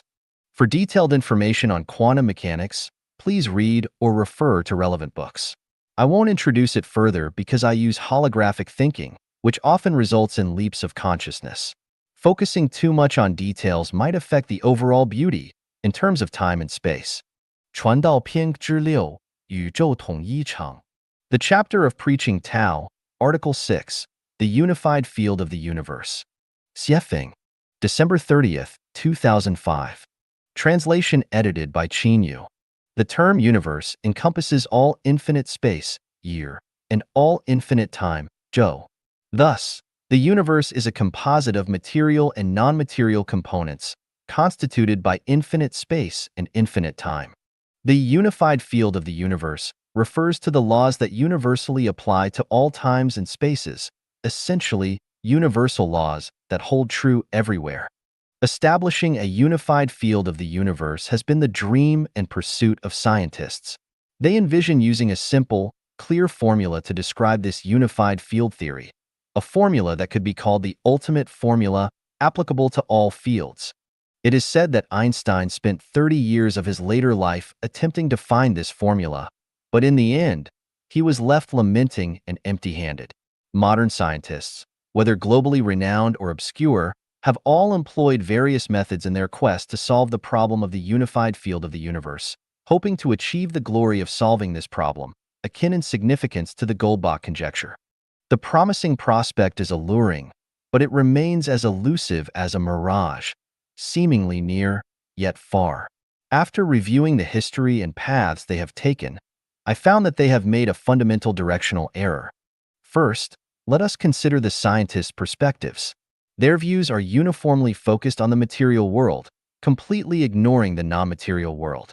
It's like admiring a beautiful woman's smooth, tender skin and feeling the breath of love, while entirely overlooking the myriad charms and graces of her inner world. Thus, scientists are not masters of love in the unified field of the universe, but are like jaded veterans lingering in the red light district. Scientists believe that there are four fundamental forces in the universe: magnetic force, gravitational force, strong nuclear force, and weak nuclear force. They think that if a formula or theory could seamlessly incorporate these four forces, a unified field of the universe could be established, allowing them to effortlessly enjoy the mysteries of the universe and marvel at its wonders. They are deeply intoxicated by their own fantasies and find it difficult to extricate themselves. Not to mention establishing a unified field of the universe. They are currently unable to unify even these four forces with a single formula. Even if they were one day to unify them, it would be akin to Tang Monk encountering a false thunder sound temple on his journey to the west, rather than the true thunder sound temple where the ancestral Buddha Tathagata resides. How many fundamental forces are there in the universe? Answer: there are 8: magnetic force, gravitational force, strong force, weak force, structural force, repulsive force, conscious force, and spiritual force. Here is a brief description of these 8 forces. Magnetic force, the interaction between charged particles. Gravitational force, the force of attraction between masses caused by the curvature of spacetime due to mass and motion. Strong force, the force that binds quarks together in protons and neutrons and binds protons and neutrons together in atomic nuclei. Weak force, the force that acts on all matter particles but not on force-carrying particles. Structural force, the force generated by the structure of material and non-material components, with each structure having its unique energy absorption force.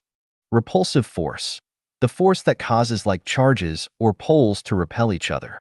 Conscious force, a force similar to the brain's ability to make the bladder and urethra start working when one wants to urinate. Spiritual force, the force that causes mutual perception between things. I have said that scientists cannot establish a unified field theory of the universe primarily because they cannot measure or calculate the latter 4 forces. Even though these 4 forces cannot be measured or calculated, we cannot deny or ignore their existence. Since they exist, and you cannot incorporate them into a single formula or theoretical system, you cannot establish a unified field of the universe. This is the fundamental reason why Einstein's efforts were in vain. At this point, many scientists might mock Xiefeng. Go ahead and mock. Laugh to your heart's content. Let's see who will laugh last. So, can the unified field of the universe not be established? No, it has already been established. This is the Tao of the greatest creator, also known as the holographic system, composed of the 3 elements of the universe: consciousness, structure, and energy. The universe is holographic, and the Tao of the greatest creator encompasses the 8 forces mentioned above, incorporating them wonderfully into a unified system. Scientists have focused their attention only on the material world, ignoring the non-material world. But the universe is composed of both material and non-material components, existing in infinite time and infinite space. How can a unified field of the universe be established if the non-material world is ignored? This is Leifert-Chanuin's unified field theory of the universe. The remaining task is to work on the Tao. Why is this called the chapter of preaching Tao? This should now be clear. 传道篇之9, 生命与能量. The chapter of preaching Tao, Article 9, Life and Energy. Tao 1. June 5, 2006. Translation edited by Qin Yu. The universe is an energy mass utilized by life, containing only 3 elements: structure, consciousness, and energy. Structure, consciousness, and energy are the 3 essential components of life. Without structure, there is no life. Without consciousness, there is no life. Without energy, there is no life. Energy adheres to structures. Without structure, energy is merely chaos. It is only when energy attaches to structure that it becomes holographic. Chaos is unordered, while holography is ordered. Unordered chaotic energy is powerless, whereas ordered holographic energy manifests power. Structures naturally absorb energy, and different structures absorb different types of energy. When you plant a seed, it begins to absorb energy and gradually grow strong. If it loses energy, life will perish.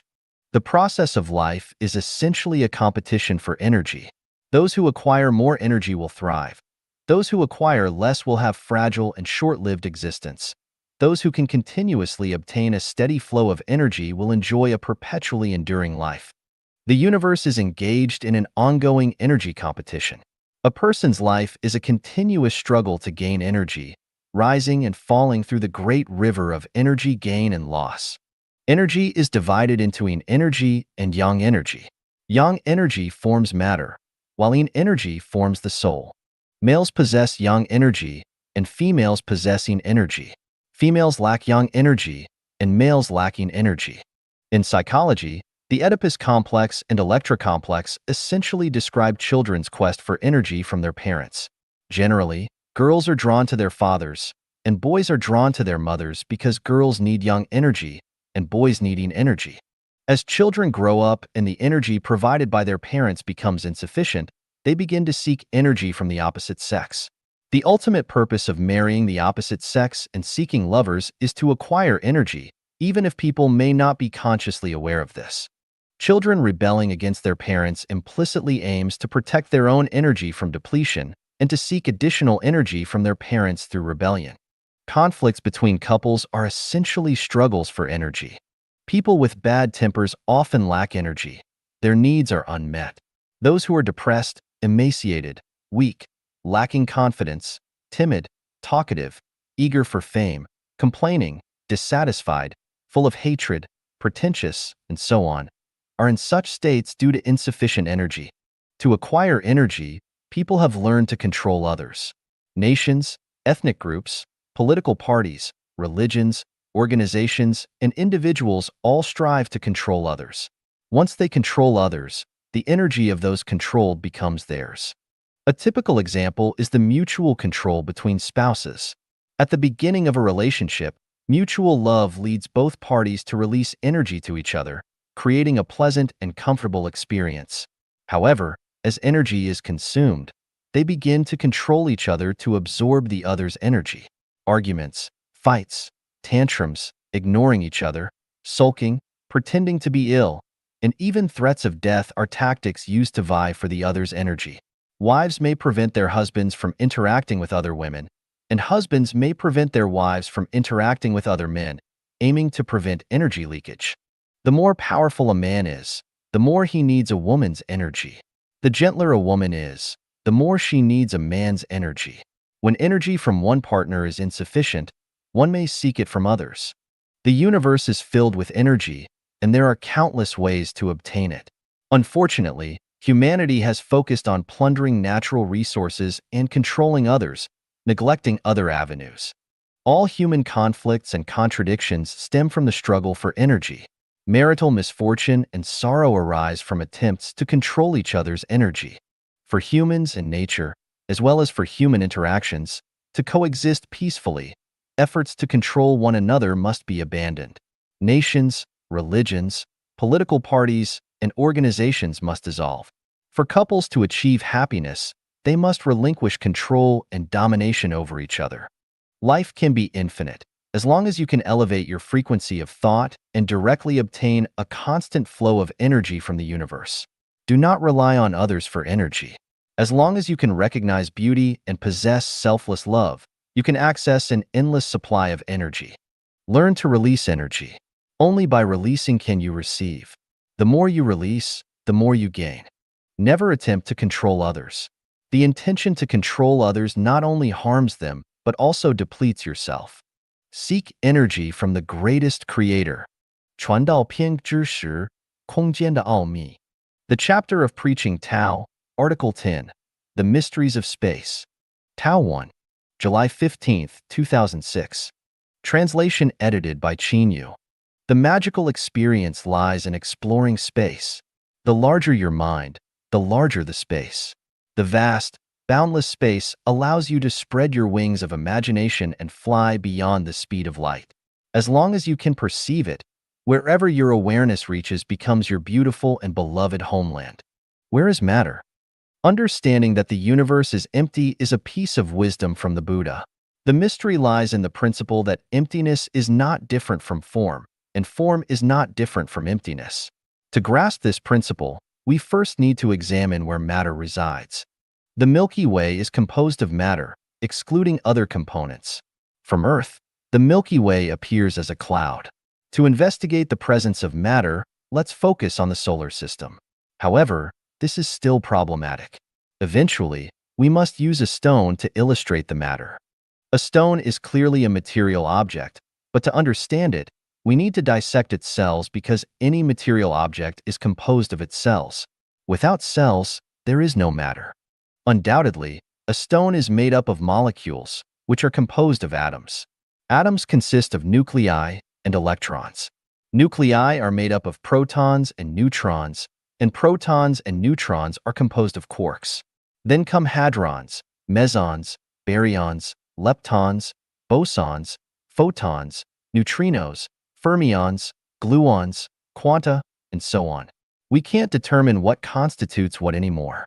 However, we know that peeling away a material object layer by layer, like an onion, will eventually reveal its true nature. But what is the true nature of matter? Strings? Clouds? Spirits? Let me tell you, the true nature of matter is emptiness. If the core of matter is emptiness, then where is matter? A trillion protons lined up in a straight line are only 1 millimeter long. What is the cell of the cell of the cell? Emptiness. So, what is emptiness? Emptiness is matter. Space is the distance between matter, or it is the realm of matter.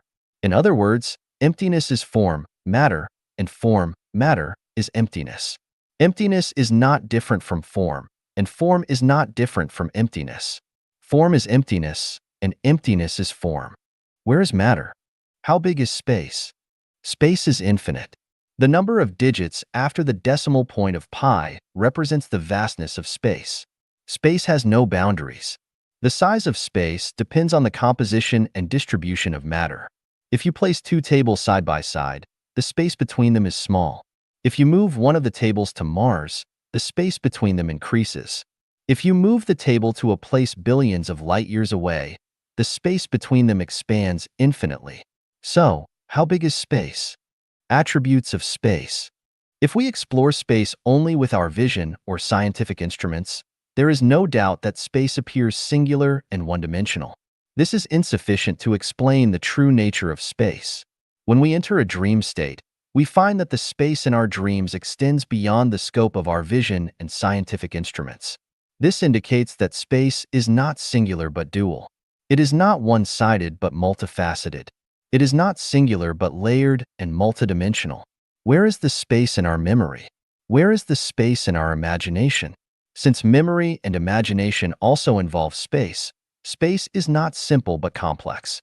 Space has 36 dimensions, but in terms of attributes, there are only two types of space, yin and yang, which also aligns with the principle of Tai Chi.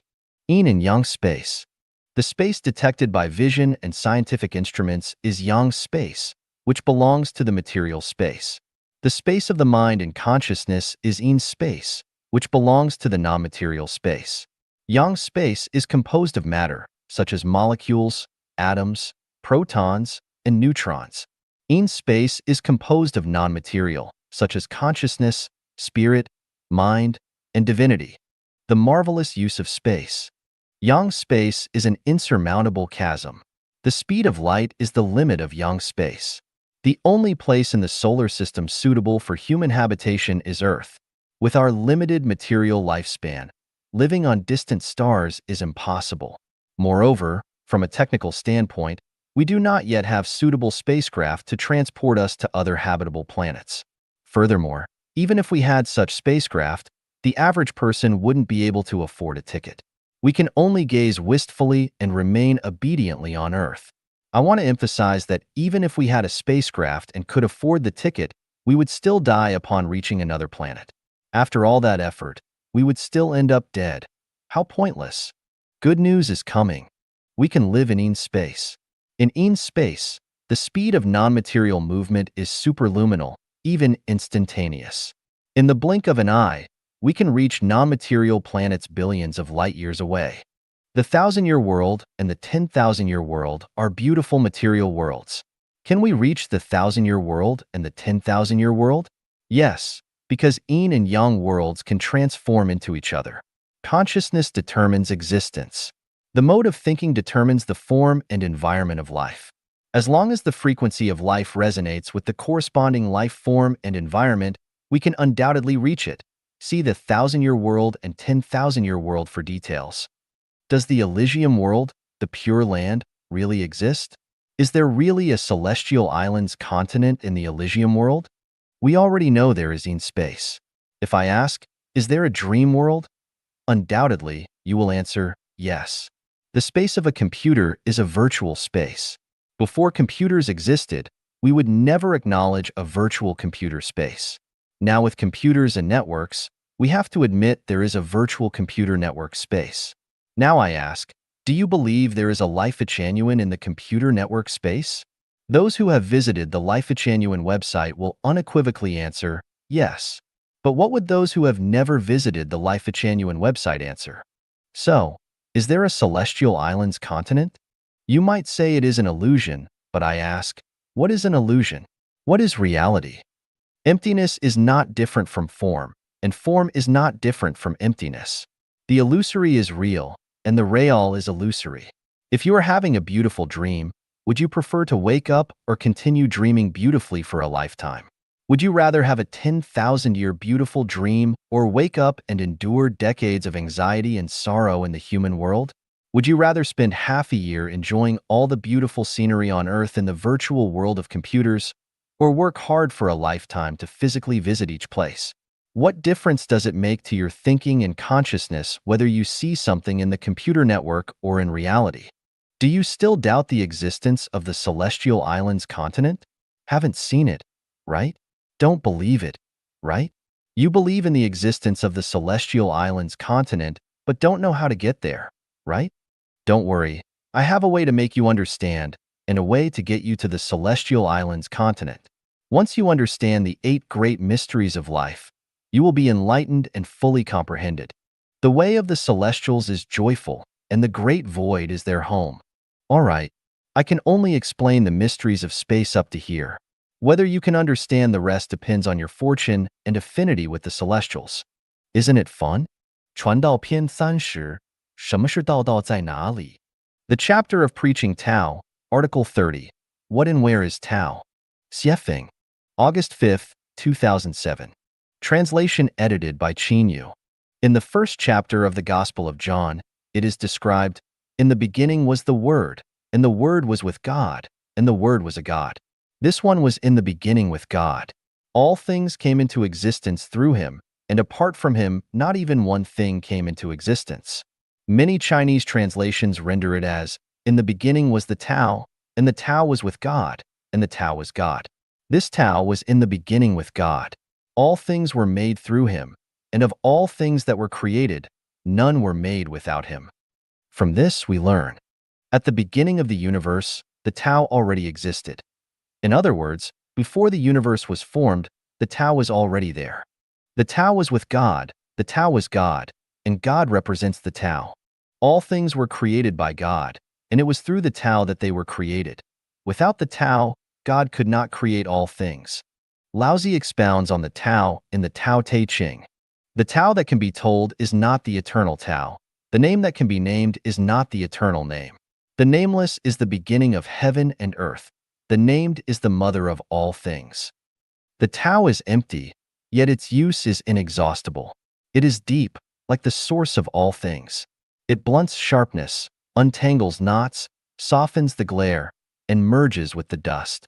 It is serene and elusive. I do not know whose child it is. It seems to have existed before the Lord. The Tao is elusive and intangible. Oh, it is intangible and elusive, and yet within his image. Oh, it is elusive and intangible, and yet within his form. Oh, it is dim and dark, and yet within his essence. This essence is very real, and therein lies faith.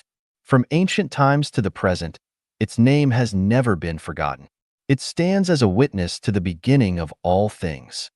From Laozi's exposition, we understand. The connotation and extension of the Tao are difficult to describe. The Tao is empty, yet the beginning of all things comes from the Tao. The Tao is the mother of all things and the origin of all things. Therefore, the Tao contains everything and is real. The Tao is empty, yet its function is infinite and unfathomable. It hides its light under a bushel yet is capable of resolving all disturbances. It is both brilliant and ordinary, like dust, formless and shapeless, seemingly existing and non-existing. The Tao existed before the birth of God. The Tao is elusive, giving a sense of vagueness. What is vagueness? The form of the formless, the image of the imageless. This is vagueness. Approach it and you do not see its beginning. Follow it and you do not see its end. What is this understanding and feeling? It is a state of holograph, boundless, with no fixed rules or modes, seemingly disordered yet orderly, containing image, substance, essence, faith, emotion, and righteousness. Buddha Shakyamuni in the Diamond Sutra reveals, all forms are illusory. If you see all forms as non-forms, you see the Tathagata. Those who see me by outward appearance and seek me in sound are treading the heterodox path and cannot perceive the Tathagata. The Tathagata comes from nowhere and goes nowhere, hence the name Tathagata. From Buddhist teachings, we understand. The Tathagata is the Tao, and the Tao is the Tathagata. Though the names are different, their essence is the same. Combining the expositions from the Bible, Tao Te Ching, and Diamond Sutra, we can fundamentally understand that the Tao has the following attributes. The Tao is the Tathagata, the mother of the universe, and the origin of all things. The Tao is the divine source. The universe and all things were created by the divine through the Tao. The Tao is empty, yet it contains all things, just as the Heart Sutra states, form is emptiness, and emptiness is form. The Tao can transform the universe and all things. The universe and all things are within the transformation of the Tao. The Tao is one. The entire universe is the Tao. Any object, life, or phenomenon is the Tao. Therefore, the universe is a hologram. The Tao is a holograph. Everything is within the Tao. It may appear disordered on the surface, but internally everything is orderly. The net of heaven has large meshes, but it lets nothing through. The Tao has essence, faith, emotion, and righteousness. The Tao is not unfeeling or untrustworthy. All the laws of nature are manifestations of the Tao. The birth, aging, sickness, and death of humans, as well as the rise and fall of human society, are also manifestations of the Tao. So, where is the Tao? The answer: the Tao is in everything. The Tao is in eating, drinking, defecating, walking, sitting, and lying down. The Tao is in the growth, flowering, and fruiting of plants. The Tao is in fighting, brawling, stealing, and robbing. The Tao is in turbulent waves, storms, and lightning. The Tao is in the flight of birds and the foraging of fish. The Tao is in the heartbeat of lovers and the anger of enemies. The Tao is in people's interactions and arguments. The Tao is in the rise and fall of the stock market and the bankruptcy of companies. The Tao is in the change of regimes and the rise and fall of dynasties. The Tao is in birth, aging, sickness, death, happiness, and sorrow. The Tao is in dreams. The Tao is in illusions. The Tao is in water. The Tao is in the mountains. The Tao is in the sky. The Tao is in the soil. The Tao is in the brain. The Tao is in the heart. The Tao is in the past. The Tao is in the future. The Tao is in all times and spaces. The Tao is in all things. How to seek the Tao. Please see the next article, How to Seek the Tao. 传道篇31, 如何求道. The chapter of Preaching Tao, Article 31, How to Seek the Tao. Xiefeng, August 6, 2007. Translation edited by Qin Yu. Having understood what Tao is and where it resides, the next question is how to seek the Tao. There is a famous saying in Taoism, fish are in water and people are in Tao, meaning that Tao exists within people and people exist within Tao. Therefore, seeking Tao is like searching for a donkey while riding on one. The problem lies in the fact that we are unaware that we are already on the donkey, or even inside the donkey's belly. So, what should we do? Finding your own coordinate system and coordinate point. From the perspective of space and time, the entire universe is a large coordinate system. This coordinate system has 24 quadrants, and every life form resides in one of these quadrants, each with its own coordinate point. For example, ants are in the insect quadrant, wolves are in the wild animal quadrant, cows are in the livestock quadrant, and humans are in the human world quadrant. As humans, there are 8 types: perfected persons, ultimate persons, celestial beings, saints, sages, mortals, worldly people, and ignorant people. Since perfected persons, ultimate persons, and saints have already entered the ranks of celestial beings, we usually divide humans into 5 categories: celestial beings, sages, mortals, worldly people, and ignorant people. These categories represent the coordinate points for humans. Seeking the Tao, or looking for a donkey while riding on one, the first task is to determine your coordinate system and coordinate point. It's similar to trying to find a place in a big city. First, you need to know your own location. How to determine your location? Relying solely on your own feelings or understanding will never accurately determine your position. The only effective way is to first find a reference system and reference objects. For example, by using wild animals as a reference system, we can compare and realize that we do not belong to the wild animal category. By using a horse as a reference object, we find that we are not in the livestock category either. So, who am I? Where am I? This leads to a series of questions. We must ask questions such as, why is my middle finger longer than the other 4 fingers? Why are my eyes not on the back of my head? Why do I have only 2 legs? These questions will lead us to ask ourselves, where did I come from, and where am I going? Once we solve this problem, we then need to understand the meaning of space. For instance, we might think, dreams and reality are 2 different spaces, so how many different spaces are there in the universe? We call our place the human world. Are there heavenly realms and the netherworld? If so, where is the heavenly realm? How many worlds does the heavenly realm have? Where is the netherworld? How many layers of space does the netherworld have?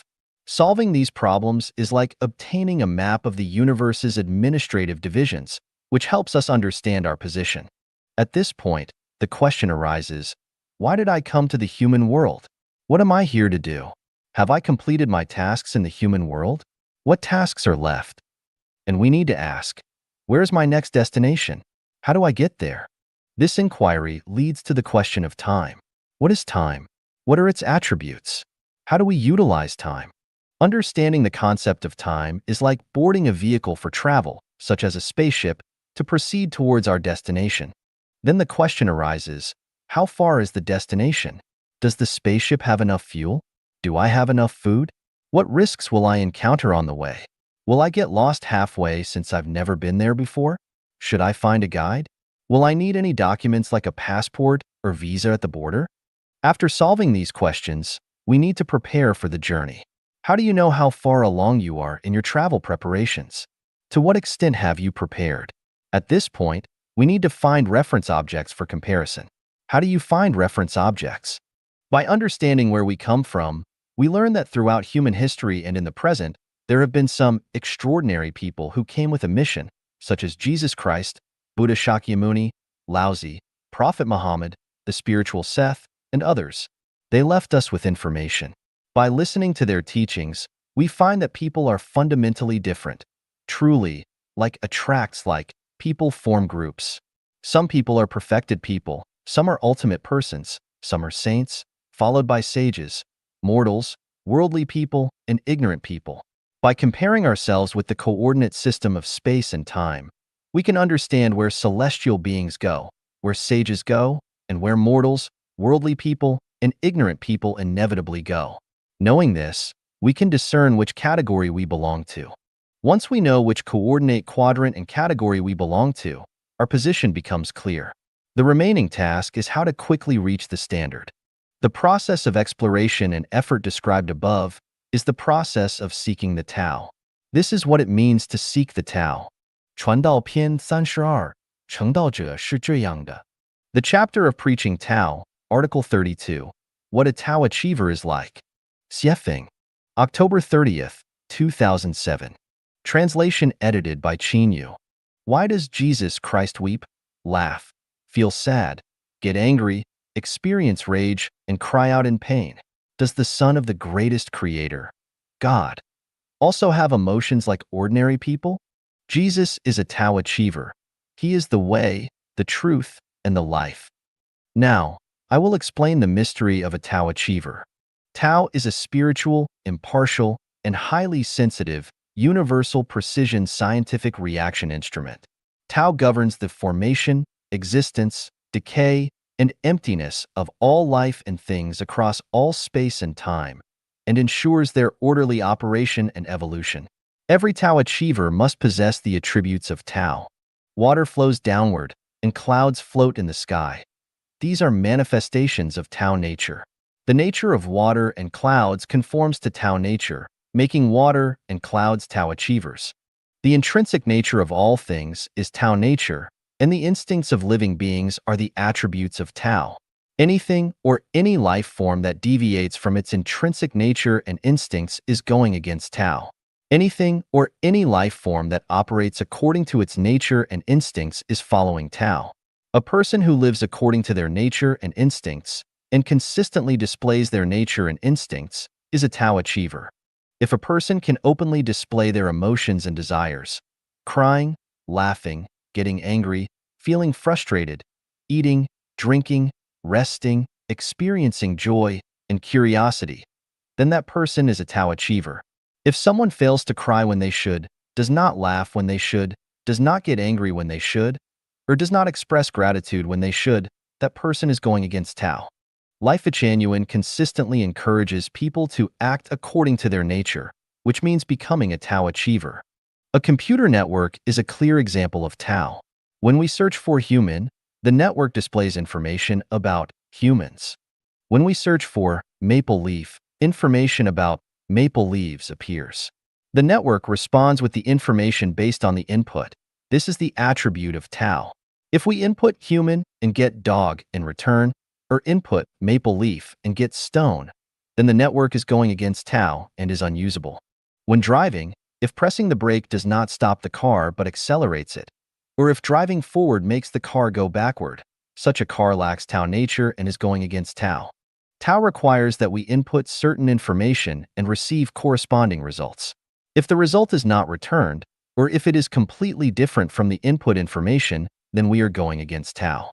A bell should make a sound when struck. If it does not make a sound, it is not a bell.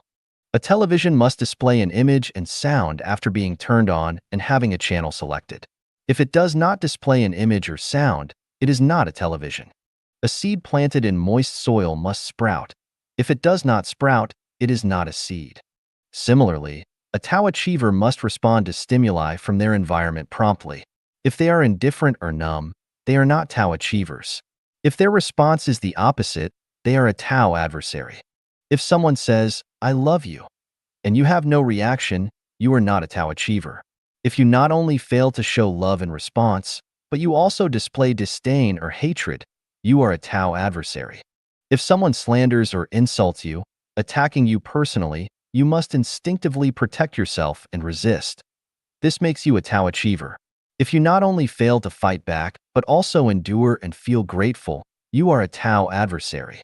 A Tao achiever is like a mirror, reflecting the object truthfully.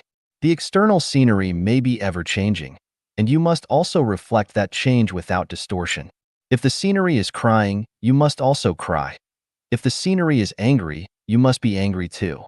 If the scenery is flowers, reflect flowers. If it is a snail, reflect a snail. If the scenery is joyful, but you reflect sadness, you are not a Tao achiever. A Tao achiever is essentially empty and does not possess love or hatred. The love and hatred exhibited by a Tao achiever are completely reflections of the love and hatred of the scenery. To those who love, one should respond with love. To those who hate, one should respond with hatred. This nature is immovable, but the reflected scenery can be constantly changing. For example, if someone hates you one moment, you must hate them in return. If that person starts loving you the next moment, you must love them as well. If the object engages in deceit, you must also engage in deceit. If the object plays tricks on you, you must also play tricks on them. Whatever the object brings, you must match it. If the object's thoughts are chaotic, yours must also be chaotic. If the object's thoughts are clear, yours must be clear too. If the object is divine, you must also be divine. If the object is a scoundrel, you must also be a scoundrel. This is how you become a Tao achiever. This means that a Tao achiever must be ethereal, without personal opinions or biases. They cannot judge based on their own wisdom and cannot be suspicious. If someone says they love you and you think, "Is this person deceiving me or has some ulterior motive? Is there a trap?" Then you are not a Tao achiever. People often adhere to the belief, how should one handle being slandered, deceived, insulted, laughed at, belittled, demeaned, or cheated?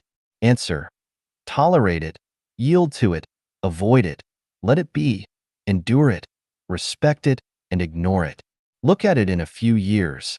This outlook on life is contrary to the Tao. It is not the attribute of a Tao achiever, but rather a cunning application of one's own intellect. Because you did not faithfully reflect the characteristics of the object, but instead distorted and inverted them, such as respecting a deceitful person, the object believes their deceitful behavior is correct and will continue to deceive even more. This ultimately harms not only others, but also the deceiver themselves. In a few years, the deceiver will inevitably face misfortune, but the cause of this result is that you did not faithfully reflect the object. By showing respect, you facilitated their deceitful actions, reinforcing their bad traits. You indulged and pampered them. Therefore, the fault lies not with the deceiver but with you, the one who goes against the Tao. Failing to reflect the facts accurately is a detritus of Chinese culture. This is cleverness, not great wisdom. It is a self-serving value system. Being wise for self-preservation and failing to be realistic. Forcing a smile when you should cry, showing sadness when you should be joyful, pretending to dislike something you actually like, and showing affection when you really don't care, are all going against Tao. A Tao achiever is not like this. Those with deep, hidden motives are not Tao achievers. A Tao achiever is like an innocent child, displaying all emotions clearly on their face. They have no vanity, do not pretend, and lack moral judgments. They do not use their personal likes and dislikes to judge right and wrong, nor do they conform to societal standards. This is why Laozi emphasizes that a Tao achiever must return to the state of a baby, as Jesus said, to become like a child. The Buddhist concepts of precepts, concentration, and wisdom are contrary to the attributes of Tao. Precepts itself is a form of attachment and premeditation, distorting one's intrinsic nature. For example, if it is going to rain, trying to prohibit the rain is to distort the true nature of things. If one is very fond of something but represses their true nature, they distance themselves from Tao. In this situation, concentration becomes mere pretense, turning vibrant life into a lifeless corpse. The resulting wisdom is merely strategy and the strongest desires. Buddha Shakyamuni eventually recognized this problem, which is why he said he did not speak a word. And if someone says that the Tathagata expounds the Dharma, he slanders the Buddha. The Buddha is an enlightened one, not one who adheres to precepts, concentration, and wisdom. Buddhism has taken a very long detour, ultimately returning to the starting point. All Dharma becomes a raft to cross the river. Therefore, a Tao achiever must discard all Buddhist Dharma.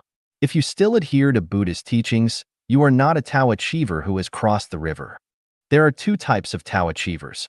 One is a child who has not been tainted by worldly morals and values, and the other is someone whose wisdom is so profound that they have no trace of wisdom.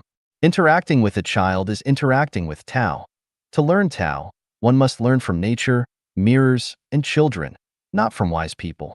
The beginning of this text mentions that a Tao achiever displays their intrinsic nature and instincts, which might lead to misunderstandings and excuses for wrongdoings.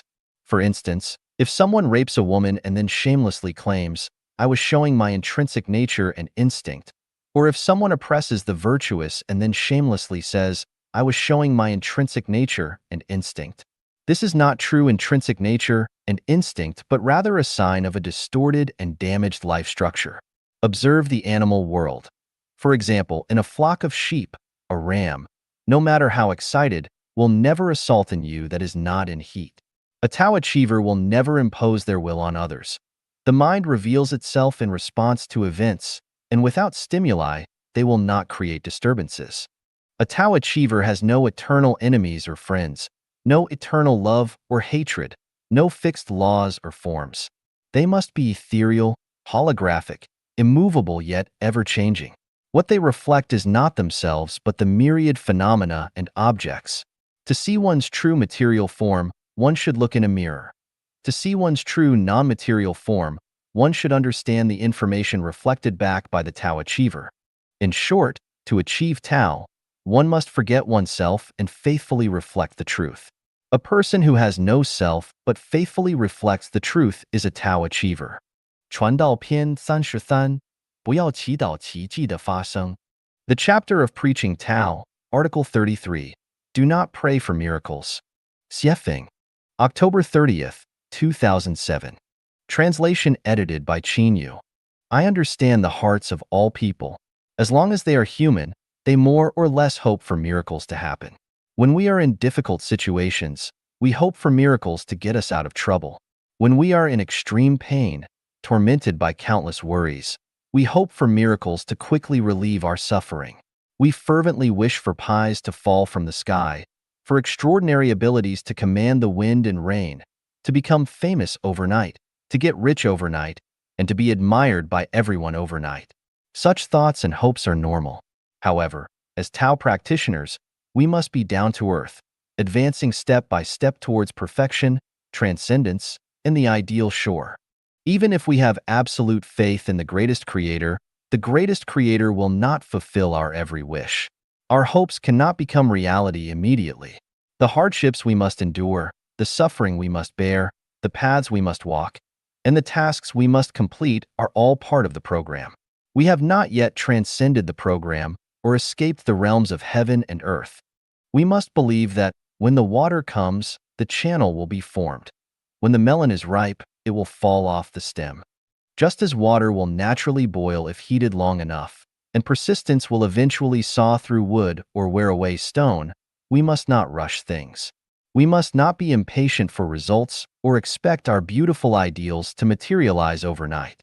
Miracles do happen often, but we should not pray for them. Just as a chick hatches from an egg after 21 days of incubation, wishing to hatch a chick in a few days disrupts the program and goes against the Tao.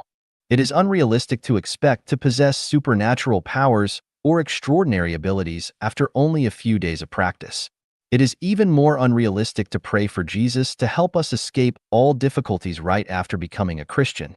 Similarly, expecting to gain the Buddha's eye or the insight of enlightenment immediately after entering Buddhism, or hoping to master all the secrets of life and become a celestial being in a day after entering Life Genuine, is also unrealistic. Do not focus too much on the results, as this will delay your progress. Do not calculate how far you have walked or how much you have done. Just focus on each step you take and each task you perform in the present moment. Otherwise, you will never reach your destination. To maintain the ordinary is extraordinary, while pursuing the extraordinary ultimately leads to ordinariness. Those who chase miracles will never achieve them, while those who adhere to the ordinary will eventually witness miracles. Understand that Tao has its own processes. The Tao is the process itself. By following the process, your ideals will eventually come true.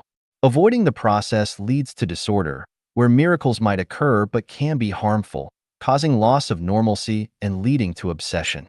3 feet of ice do not form in a single day. The water dripping through stone is not a result of one day's effort. You must eat the first 8 steamed buns. Otherwise, even if I present diamonds to you and pour secrets into your ears, you will not understand or know how to apply them. Both sides in a war pray devoutly for divine support to defeat the other side. What can God do? Everyone prays for God to grant them success and prosperity. What can the greatest creator do? The greatest creator will not favor any side. The sun shines on both good and bad people. The outcome must be determined by the process. Whoever follows the process will be the ultimate winner. Thus, praying for miracles is harmful. Miracles should occur naturally, without us trying to force them. Do not try to force growth or seek immediate results. Hastening the process can slow progress.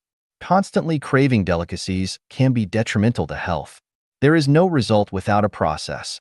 Skipping the process deprives you of the enjoyment of the journey. Being born today and ending up in a coffin tomorrow is not a good thing. The process of cultivating Tao is like the growth of a tree. Watching its growth all the time makes it hard to see the progress. Only after some time can you see how much it has grown. The transition from human to celestial being is not instant.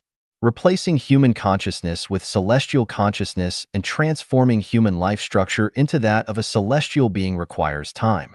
Many people fall along the path to enlightenment because they are too eager for miracles. Do not pray for miracles to happen. If a miracle does occur because of such a prayer, we will forever disregard the process and procedures, relying on luck, which can lead to obsession and madness. If a miracle does not occur, we will lose faith, blame heaven, collapse in belief, and face psychological and spiritual turmoil. However, there are exceptions to every rule. When we are in extreme danger and peril, we should maintain readiness for a long time to act at the crucial moment and pray for miracles. Conventional methods should be used in normal circumstances, and unconventional methods should be used in exceptional situations.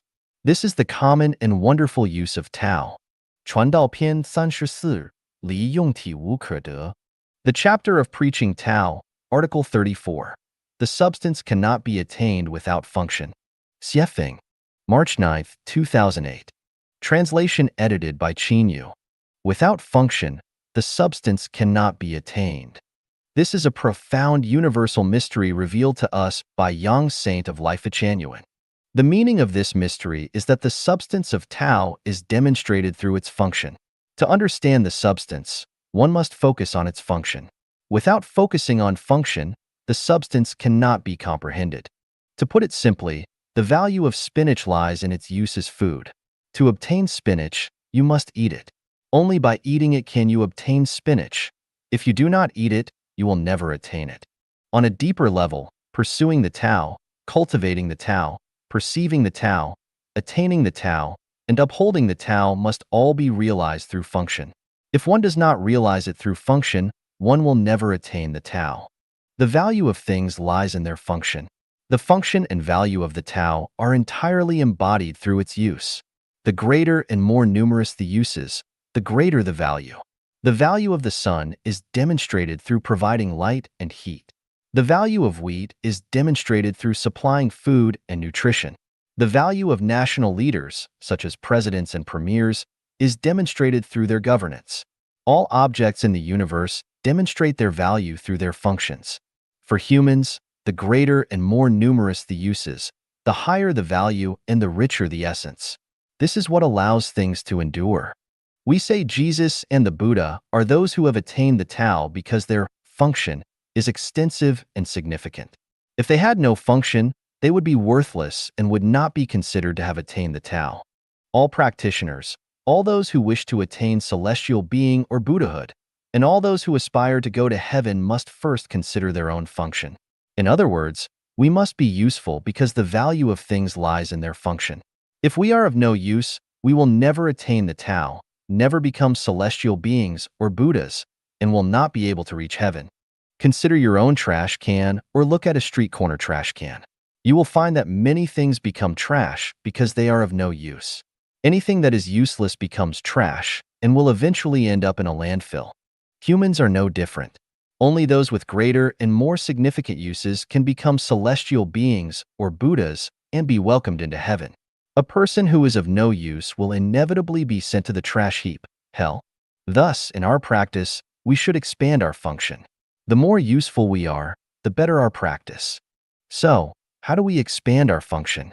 The more people who need us and the more lives that rely on us, the more we are expanding our function. The greater the function, the higher the achievement. Who has the greatest function in the universe? Of course, it is the greatest creator. Why is the greatest creator called the greatest creator? Because the greatest creator's function is the greatest. Why do we revere the greatest creator? Because of the greatest creator's great function. Why do we venerate the Buddha? Because of the Buddha's great function. Why do we respect national leaders and presidents? Because of their great function. If a person spends their entire life only thinking of themselves, what function do they have? They have little function. A person who only considers their own interests and does not contribute to others, society, or nature will never become a celestial being or a Buddha and will never reach heaven. If we spend all day reciting scriptures, worshiping the Buddha, meditating, practicing, retreating for cultivation, and engaging in philosophical speculation, but do not demonstrate our function to others, to society, and to nature, then I can confidently say that you are a person of no use. You will not only fail to reach heaven, but may end up in hell because, without function, the substance cannot be attained. If you do not demonstrate your function and claim that you are seeking the Tao, you want to attain the Tao, it is mere daydreaming and wishful thinking. In Buddhist teachings, there is a term called self-enlightened person, referring to those who focus only on achieving their own enlightenment without considering others, society, or nature. Now we should understand that a self-enlightened person will never attain enlightenment because such a person is of no use. What is something that is of no use? Answer: something of no use is trash. People often speak of someone as a hidden dragon or a great recluse, a high-level person who has attained the Tao. Yes, I acknowledge that, but if they do not demonstrate their function to others, to society, and to nature, then what are they? What use do they have? None. They are the most foolish and useless people in the world. Due to the constraints of traditional family life, many people's functions are limited to their family members. If a person's function is only within their own family, how much function do they have? Not much. Therefore, they are unrelated to celestial beings, Buddhas, or heaven. Similarly, if a person's function is limited to their own political party, country, religion, or group, their function is not maximized, making it difficult for them to become a celestial being or a Buddha or to reach heaven. Only those who revere the greatest creator, life, and nature, and wholeheartedly dedicate themselves to serving and contributing to all humanity can maximize their function. Only such people can become celestial beings or Buddhas and be allowed to live in heaven. Yang Saint of Life-Chanuen teaches us, creating the Life-Chanuen era is the best way to repay debts and the best shortcut to cultivating Tao. Why? Because only by dedicating oneself to creating the Life-Chanuen era for all humanity can one fully demonstrate their function. This is not an advertisement for Life-Chanuen, but a major secret to reaching heaven. Of course, many people may dismiss this and say that there are many theories like those of Life-Chanuen around the world. However, if you travel around the world, you will find no organization or group like Life-Chanuen, which dedicates itself so wholeheartedly to the cause of all humanity, and no theory is comprehensive and complete as that of Life-Chanuen. Only by demonstrating our function can we attain the Tao, because the value of things lies in their function. Without function, the substance cannot be attained. 宇宙三要素之三，能量，传道篇44。The chapter of preaching Tao, Article 44, the three essential elements of the universe. Energy. Xiefeng. October 16, 2008. Translation edited by Qin Yu. Consciousness, structure, and energy are the three essential elements that make up the universe, and they are also the master keys to unlocking all the mysteries of the universe. The summation of these three essential elements, consciousness, structure, and energy, represents the pinnacle of human wisdom. No one on earth can surpass this peak. The wisdom of Christ, Buddha, celestial beings, prophets, sages, and science is all encompassed within these three elements. They include all human wisdom accumulated over thousands of years because they represent the ultimate truth of the universe and the core mystery among all mysteries. Energy. Energy is one of the three essential elements of the universe. The universe is a vast energy field. Energy permeates everything. Everything except consciousness and structure is energy. Stars, planets, mountains, rivers, trees, stones, objects, and the human body are all collections of energy. Molecules, atoms, electrons, photons, and nucleons are also collections of energy. Everything we perceive through our eyes, ears, nose, tongue, and body is a manifestation of energy. The formation, existence, decay, and void of things, as well as the birth, aging, illness, and death of life, are all manifestations of energy transformation. All matter is energy, and all non-material is also energy. Therefore, the definition of energy is any matter or non-material that presents structural characteristics through attachment to a particular structure is called energy. Energy is the ability to maintain the state and change of things in life. The total energy of the universe is zero. Therefore, energy is divided into positive energy and negative energy, with their sum equating to zero. This aligns with the principles of Tai Chi and the movement principles of both macroscopic celestial bodies and microscopic fundamental particles. Energy is neutral. The energy used by gods, Buddhas, celestial beings, and humans is not significantly different from the energy used by demons and evil spirits. Types of energy. Energy is divided into positive energy and negative energy. Positive and negative energies are equivalent. Energy that promotes the generation and development of things in life is positive energy, while energy that leads to the decay and evolution of things in life is negative energy. Any energy that promotes the generation, transformation, and manifestation of things in life is considered positive energy. Any energy that leads to the disappearance, evolution, and cessation of things in life is considered negative energy. For instance, heat energy that promotes plant growth is positive energy, while heat energy that causes plant decay is negative energy. Physical energies include light energy, wind energy, water energy, thermal energy, electrical energy, magnetic energy, field energy, atomic energy, biological energy, and mechanical energy. The influence of ideologies, thinking power, concepts, thoughts, love and hate, aesthetic stimuli, images, visualized images, art, music, etc., are non-material energies. In other words, any energy that acts on matter is called material energy, while any energy that acts on the spirit and soul is called non-material energy. Thus, energy can be divided into three types: material energy, spiritual energy, and soul energy. No matter what type of energy, if it has not yet exerted its effect, it is potential energy. Once it starts to exert its effect, it becomes kinetic energy. For example, money in the bank is potential energy, while money withdrawn and used to purchase goods becomes kinetic energy. Power is also a form of energy. Traditional scientific research on energy mainly focuses on the physical realm, exploring and explaining material energy. As Life-Chanyan, we need to understand not only the effect of material energy on life and life, but also the significant effect of non-material energy. Traditional science measures energy as the product of force and distance. Traditional science defines energy as the factor that causes a material system to transition from one state to another. From a physical perspective, traditional science's explanation is correct, but from a life perspective, traditional science's explanation is incomplete. It can be said that traditional science's explanation of energy is a narrow energy theory, whereas Life-Chanyan's interpretation belongs to a broad energy theory. Conservation and non-conservation of energy. In high school physics, we learned the law of conservation of matter, which extends to the law of conservation of energy. All matter is energy.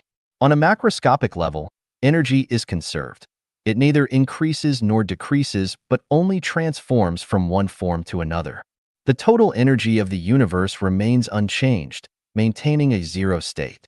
However, on a microscopic level, energy is not conserved. In certain regions or locales, there may be a rapid increase or decrease in energy without a corresponding decrease or increase. For example, the total amount of currency issued by a country corresponds to its economic capacity reflected through commodity prices. However, on an individual level, some people may accumulate large amounts of money and exhibit significant economic energy, while others may struggle to accumulate money and thus exhibit weaker economic energy. Similarly, the economic energy gap between individuals performing the same amount of labor can be substantial. The energy output is not always proportional to the input. The poor may continue to be poor, while the rich may continue to be rich. Numerous examples of failed efforts show that energy conservation applies only on a macro level, not on a micro level, and is suitable for the general population rather than individuals. Transformation of energy. Energy can be transformed. Only through transformation can energy exert kinetic effect. Energy that cannot be transformed only has potential value. For instance, a battery transforms chemical energy into electrical energy, a car transforms chemical energy into thermal energy and then into mechanical energy, plants convert nutrients, water, and light energy into biological energy, and the human body converts combined biological energy into bodily activity. An atomic bomb transforms nuclear energy through fission into light and thermal energy. Hitler converted people's mental energy into military energy. The ability to effectively transform energy reflects a person's wisdom and talent. The transformation of material energy requires time. Growing crops takes 2 to 3 seasons to convert nitrogen, phosphorus, and potassium fertilizers and photosynthesis into biological energy. Working takes a day, a week, or a month to convert labor into wages. An artist takes time to convert their work into art and then extract the necessary energy from it. The transformation of spiritual energy may not require much time. A compliment can immediately enhance someone's mood and spirit, while reading scriptures takes a long time to turn the wisdom in them into one's own spiritual energy. Function and value of energy. The greater the energy, the stronger the vitality of life, and the better the ability to withstand disasters and hardships. Without sufficient energy, life will weaken and die. To live well, one must have enough energy to support oneself. To achieve sublimation, life must also absorb sufficient energy. Without adequate energy, all beautiful wishes and ideals are difficult to achieve. Therefore, absorbing and transforming energy is a significant aspect of life and one of the main factors in the evolution of life from lower to higher levels. Absorption and loss of energy. To remain energetic and full of vitality, a person must continually absorb energy and prevent energy loss. Energy includes both material and spiritual types. Material energy is absorbed through food and drink, while spiritual energy is absorbed through learning, opening wisdom, and aspiring towards a better future. A lack of material energy leads to weakness, fatigue, and illness, while a lack of spiritual energy results in lack of confidence, ambition, emotional coldness, and comfort-seeking. Overwork, disorganized living, arguments, illness, disasters, unhealthy interpersonal relationships, and greed lead to energy loss, while harmonious and orderly living can maintain long-term energy. Energy needed for life. The primary energy needed in life is material energy. In a commodity-based society, material energy is concentrated in money. With money, all material needs in life can be met. Therefore, one should not neglect the acquisition and accumulation of money, as this fundamental condition must be fulfilled before other aspects can be considered. Living in the world requires material energy, and relying solely on spiritual energy is insufficient for survival, let alone dignity and freedom. Those who live off charity lack personal dignity and live in a pitiable manner. As for how to obtain material energy and how much to obtain, it depends on a person's realm and ability. The 8 immortals crossed the sea, each showing their own special powers. The secondary energy needed for life is spiritual energy, which can be acquired by setting lofty ideals, absorbing the wisdom of sages, and making friends with like-minded individuals. Energy needed for life. The primary energy needed for life is soul energy. Life does not need material energy. Money holds no value for life. Life is a spiritual, non-material structure, immortal, and reincarnated. The growth and continuation of life depend on soul energy, which comes from non-material sources. In higher life realms, soul energy comes from reverence for the greatest creator, life, nature, following the way of the greatest creator, love, affection, sexuality, the pursuit of a beautiful future, and entertainment. In lower life realms, soul energy comes from ego and self-preservation, hatred, jealousy, anger, greed, competition, opposition, and conflict. Significance of energy to life. Energy sustains life, provides vitality, and promotes reproduction. However, energy does not cause qualitative changes in life. For example, a cabbage will grow well with ample energy, becoming lush with thick leaves and abundant juice. Without enough energy, it will remain small and wilted.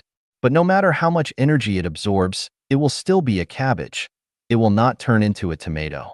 Similarly, a person with substantial wealth and a rich material life will exhibit a distinguished and enviable lifestyle, but regardless of how much material energy they have, they remain human and cannot become a celestial being or a Buddha. Therefore, relying on energy absorption and accumulation to change the quality of life to become a celestial being or a Buddha is impossible. Someone who wishes to live in the kingdom of heaven as soon as possible should focus on perfecting their consciousness and optimizing their structure, not on absorbing and accumulating energy. This is because the quality of life is reflected in consciousness and structure, not in energy. Pastors, nuns, monks, and nuns may have no bank deposits, but the quality of their lives is not inferior to that of millionaires, and it is superior to the vast majority of material energy owners in secular society. The win-win method for energy. To absorb and gather energy, one must also learn to release it. Simply absorbing and gathering energy is selfish. Too much energy absorption and accumulation can harm the body and life. If you don't believe it, try eating 10 more steamed buns, or try inputting 350 V of electricity into a lamp designed for 220 V. A win-win method is to share your energy with more people. Sharing your energy not only does not lead to a loss of your energy, but actually increases it. Another win-win method is to release the energy of love. The more love energy you release, the more energy you will gain. The more conservative and selfish you are, the less love energy you will retain, and the more you will lose your own love energy. Mutual care, respect, assistance, and love are all win-win methods for energy. The diverse battles for energy. The essence of war is the struggle for energy. Competition in business is the struggle for energy. Power struggles, deceit, and intrigue are all struggles for energy. Quarrels and debates are essentially struggles for energy. Exploitation, suppression, and monopolistic practices are struggles for energy. Political contests, religious suppression of heresy, ethnic independence movements, family disputes, spousal arguments, lovers' jealousy, and backstabbing among peers, colleagues, and classmates are all struggles for energy. Everything that happens on the battlefield, in the marketplace, in officialdom, and in love affairs is a struggle for energy. Apart from the win-win methods for energy, the main activities of human society are struggles for energy. What energy is being fought over? The struggle is for material energy, spiritual energy, and soul energy. Wars mainly fight over material energy, quarrels mainly fight over spiritual energy, and religious suppression mainly fights over soul energy. Manifestation of energy. The strength of material energy is primarily manifested externally. If a plant has a lot of energy, it grows well. If a person has a lot of energy, their tone, posture, and lifestyle are different. If a country has strong energy, its currency can circulate widely, and it plays a crucial role in international affairs. Spiritual energy is mainly manifested in connotation. A person who is unflappable shows great spiritual energy. A saint is a saint mainly because of their rich spiritual connotation. A person who remains calm and collected in the face of storms has strong spiritual energy. A person who is relentless and unafraid of hardships and difficulties has abundant spiritual energy. Soul energy is mainly manifested in the human biofield. A person with great soul energy has a biofield with a colorful aura. The weaker a person's soul energy, the less color and aura they have. A person with strong soul energy can not only effectively resist diseases, but also fend off evil spirits. Defense against negative energy. False, evil, and ugly information and phenomena bring negative energy to people. Dirty, chaotic, and poor environments add negative energy to people.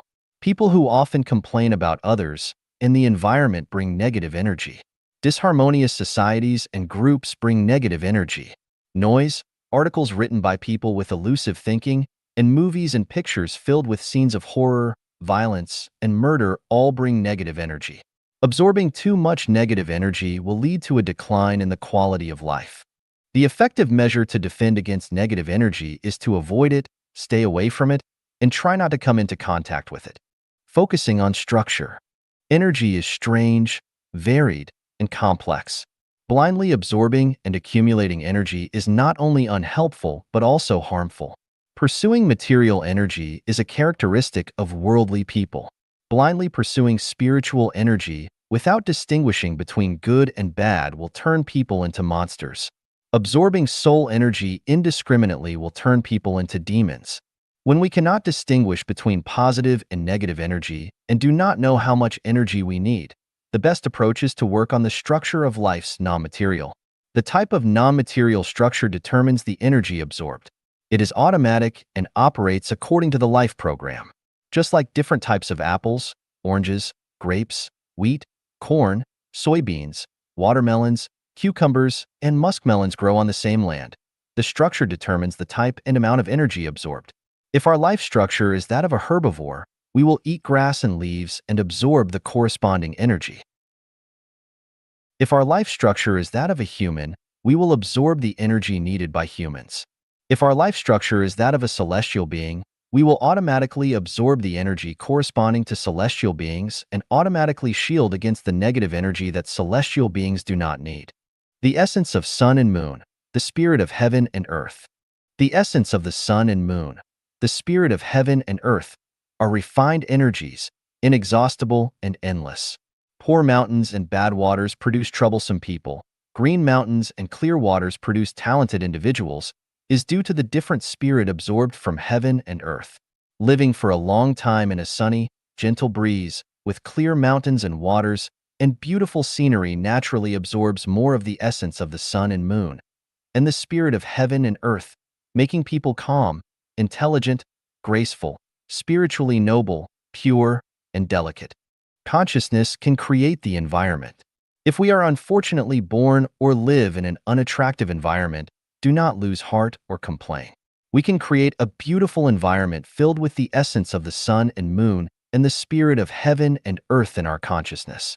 By creating and entering into the absolute beauty of nature through imagery and meditation, absorbing the essence of the sun and moon and the spirit of heaven and earth, the best way is to repeatedly read A Glimpse of the Thousand-Year World, A Glimpse of the 10,000-Year World, and A Glimpse of the Celestial Islands continent of the Elysium world. Over time, we will become male and female celestials filled with spirituality, radiating spiritual energy, handsome and charming, lively and agile. Regarding energy, the above is a rough explanation. More knowledge needs to be learned and mastered by everyone, and more mysteries need to be pondered and understood by everyone. 心与相向辩证法传道篇45. The chapter of preaching Tao, Article 45, Dialectics of Mind and Form, Phenomenon. Xiefeng, November 10, 2008. Translation edited by Qin Yu. Humans are originally without mind. The mind arises from form. Form is phenomenon, and all phenomena give rise to the mind. Without form, there is no mind. Without the form of a computer, there is no computer mind. Without the form of parents, there is no parental mind. Without the form of the world, there is no world mind. Whatever appears before the eyes should give rise to the mind. When there are no forms in sight, there is no corresponding mind. If the five senses, sight, hearing, smell, taste, and touch, perceive no form, there is no mind for them. Myriad forms give rise to myriad minds. As forms change, the mind follows. If forms do not change, the mind remains serene. But when forms change frequently, the mind becomes chaotic. A chaotic mind is unsettled, and the spirit cannot reside within, making one like a wandering soul, lost and lamenting. When the mind follows the changes in form, one falls into the mundane world. Constantly chasing after forms makes one a worldly person. If the mind is attached to forms, smells, tastes, touches, and dharmas, it is difficult to transcend the mundane world. When the mind follows the changes in forms, it becomes restless, like having a thief nearby. If one's wisdom does not transcend forms, they remain an ordinary person. If the mind does not change with forms, one is a sage. Let forms change, while the heart remains steadfast with the Tao. Flowers bloom and fall, clouds roll and disperse. No matter how varied the forms are, the mind remains calm and clear, like the bright sun and moon. Transforming forms with the mind makes one a celestial being. Darkness becomes dawn. Winding paths become straight roads, suffering turns into sweetness, adversity becomes prosperity, death becomes rebirth, and rebirth becomes death. What is pleasant becomes more pleasant, and even discomfort becomes pleasant. Understanding the essence of forms allows one to play celestial melodies daily.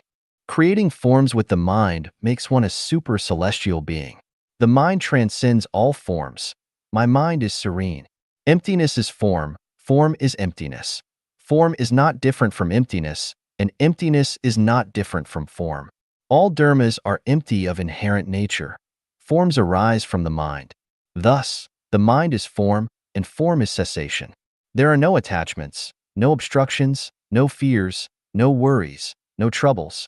Wherever the mind creates, there are green mountains and clear waters, and when the mind is quiet, there is always a profound sense of tranquility. If the mind creates forms of dharma, it becomes a constraint. Dharma sets no rigid rules. It is ever-changing. Times change, 30 years on the east bank of the river, 30 years on the west bank. If one clings to forms of dharma, it leads to death. But if one is free from forms of dharma, it leads to flexibility, vividness, and countless wonders in all forms. If the mind harbors forms of non-dharma, it leads to arrogance and follows the path of demons. The universe everywhere manifests Buddhist teachings, which have been eternal. If one desires beyond the bounds, one will face conflicts and struggles everywhere. Even with countless miraculous powers, one will suffer in hell. What has been said above may seem contradictory. Whether it is contradictory or not depends on one's realm. In a confined space, contradictions are everywhere. If one generates the mind from a holographic perspective, there is no contradiction. The way of the mind and the way of form are infinitely profound and miraculous. The changes in miraculous powers are contained within. The way of the mind is consciousness, and the way of form is structure. As they reverse and cycle, energy follows. The gate of Chanyuan is about to close, leaving this one method for you to play with. 去天国其实很容易. It is actually easy to reach heaven. Xiefeng. April 2nd, 2009. Translation edited by Qin Yu. The vast array of theories and teachings all explore the path and methods to reach heaven. Various cultivation groups claim to have found the path to heaven. Humanity continues to advance towards heaven, from theory to practice, from strictly following precepts and rules to employing a myriad of cultivation methods, painting a grand and moving picture of the journey to heaven. This picture includes profound and esoteric metaphysics, a dazzling array of cultivation practices, intense and ever-changing battle scenes, and silent, devoted research and solemn scenarios. Heaven is so beautiful that it captivates the masses, inspiring both extraordinary and ordinary people across generations to bravely climb and traverse towards it. In fact, going to heaven is very easy and simple. It is humans who have complicated it and made it seem difficult. Let us use the 1,000-year world of heaven, which is closest to the human world, to illustrate how easy and simple it is to reach heaven. As long as we achieve the following 8 points, we can enter the 1,000-year world of heaven. Revere the greatest creator, firmly believe in the greatest creator, and always be grateful to the greatest creator. Respect life and revere nature.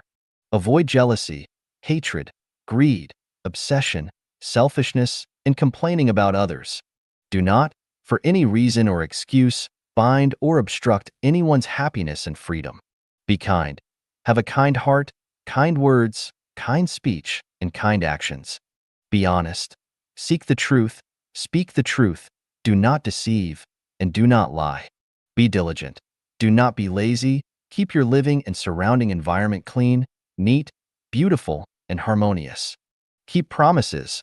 Let your words match your actions, honor promises, and adhere to agreements. Look, going to heaven is so easy and simple. As long as you can follow these 8 points, I guarantee that you can enter the 1,000-year world of heaven. There is no need to study profound knowledge, adhere to strict rules and precepts, meditate, sit in meditation, practice Zen, practice Qigong, or accumulate merit. Going to heaven is truly this easy and simple. Regardless of whether you are an emperor, general, scholar, or beauty, whether you are a billionaire, celebrity, or leading magnate, whether you are a doctor, expert, accomplished monk, or virtuous person. Whether you are an ordinary person, rural villager, illiterate wanderer, regardless of your beliefs or lack thereof, regardless of what you have or haven't done, regardless of your knowledge or moral understanding, regardless of your appearance or lifespan, as long as you can achieve the 8 points above, you can undoubtedly enter the 1,000-year world of heaven. In the standards of heaven, everyone is equal, with equal opportunities. There is no distinction or special pathway. The standards of heaven are fair, aren't they? 知道不可以强求，传道篇51. Ultimate Tao cannot be pursued through emotion. Xiefeng, March 31st, 2010. Translation edited by Qin Yu. The ultimate Tao is one, yet it manifests in countless paths. The unity of these myriad paths returns to the one.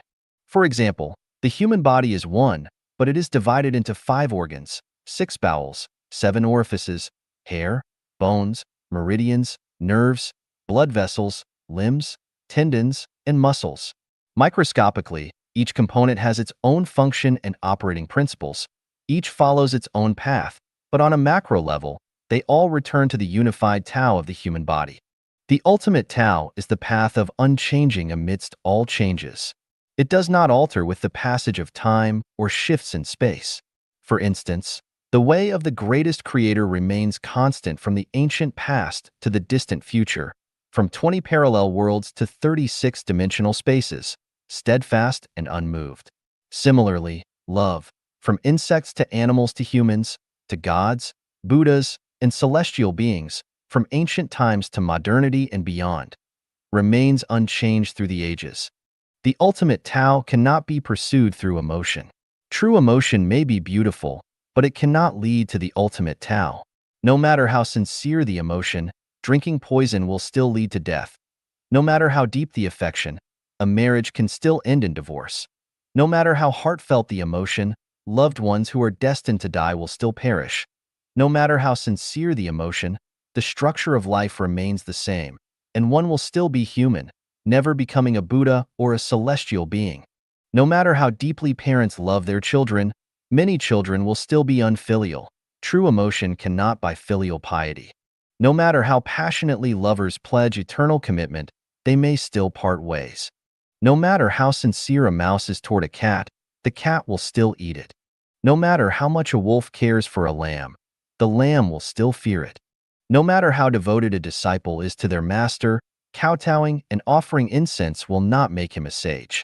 No matter how much affection is invested in a car, without mastering driving skills and traffic rules, accidents will still occur. No matter how hopeful and emotionally invested one is in a traditional family, the family will still have flaws and conflicts. No matter how much one invests emotionally in a nation, religion, or political party, it cannot guarantee one's freedom, happiness, or future in heaven. No matter how much emotion is invested in a loved one, many people will remain unappreciative, indifferent, and disregard or even reject affection. In a group, no matter how affectionate everyone is with each other, without a shared guiding principle or value, the group will be like scattered sand, plagued with constant conflicts. The ultimate Tao cannot be sought through emotion. So, what should one use to pursue the ultimate Tao? There is only one answer: to resonate in frequency with the ultimate Tao. Resonating in frequency is the only correct and effective method to attain the ultimate Tao. If two people resonate in frequency, no matter how far apart they are or whether they have ever met, they can become inseparable, intimately connected once they do meet.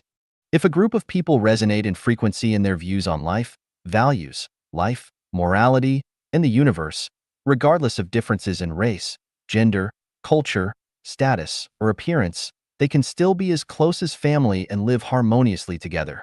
If we resonate in frequency with gods in our consciousness and thinking, we ourselves become gods. If we resonate in frequency with the Buddha, we become Buddhas. If we resonate in frequency with celestial beings, we become celestial beings. Similarly, if one resonates in frequency with a pig, one becomes a pig. If one resonates with a dog, one becomes a dog. The success of Life Genuine's second home is due to the fact that it is maintained not by emotion, but by values. As long as everyone resonates in frequency with the values, no matter how many people, 10, 100, 1,000, 100,000, or 100 million, there will still be warmth, harmony, and order. If there is any deviation in frequency, conflicts and disputes will arise, leading to illusions, deceit, and fragmentation. Emotion is necessary. It is like blood in the human body. One cannot live a day without emotion. With emotion, there is heaven. Without emotion, there is hell. However, to enter heaven, one must resonate in frequency with the beings and order of heaven. Relying solely on emotion will not lead to heaven. The ultimate Tao cannot be pursued through emotion but must be achieved by perfecting the non-material structure of life and resonating in frequency with the desired realm. This is one of the teachings I wish to convey today. 无为和有为的含义及区别。 The meaning and distinctions between non-action and purposeful action. Xiefeng, March 10th, 2011. Translation edited by Qin Yu. Non-action, Wu Wei, aligns with the way of heaven. Purposeful action, Yu Wei, aligns with the way of humanity. Non-action means complete alignment with nature, operating according to objective laws, letting things rise and fall, bloom and wither, come and go with the seasons, wax and wane without worry or thought. As the Heart Sutra says, no sensation, no perception, no mental formations, no consciousness. No eye, ear, nose, tongue, body, or mind. No form, sound, smell, taste, touch, or objects of mind. No realm of the eye, up to and including no realm of mind consciousness. No ignorance and no ending of ignorance, up to and including no old age and death, and no ending of old age and death. No suffering, no cause of suffering, no cessation of suffering, and no path. No wisdom and no attainment with. Nothing to attain. It means to be free from delusional dreams, to have a heart without attachment, fear, or dwelling, to be unselfish and free from desires, to accept things as they are, follow the natural flow of relationships, act in accordance with one's nature, and seize opportunities as they arise. Purposeful action, Yu Wei, involves fully utilizing one's intelligence, maximizing the satisfaction of desires and needs, and using one's will to change everything around them according to their own wishes. Non-action is like the ocean. Purposeful action is like the waves. Sakyamuni Buddha said, all sages and saints are distinguished by their practice of non-action. Purposeful action represents the common people, the multitude of sentient beings. Non-action represents the sages and saints. The difference between wisdom and foolishness is measured by whether one practices non-action or purposeful action. Sages practice non-action, while the foolish practice purposeful action. Thus, the Tao Te Ching states, therefore, the sage deals with affairs through non-action and teaches without words. The way of the greatest creator is the non-action, yet nothing is left undone way. Those who follow the way of the greatest creator must enter a state of non-action. I have already explained the 8 characteristics of the way of the greatest creator. Before the way of the greatest creator, all human efforts are insignificant. Only by merging with the way can we attain the way and become one with it. Why should we merge with the way? Because only by merging with the way can we achieve eternal life, become celestial beings, handle all affairs effortlessly, and attain wisdom and freedom in the vast universe.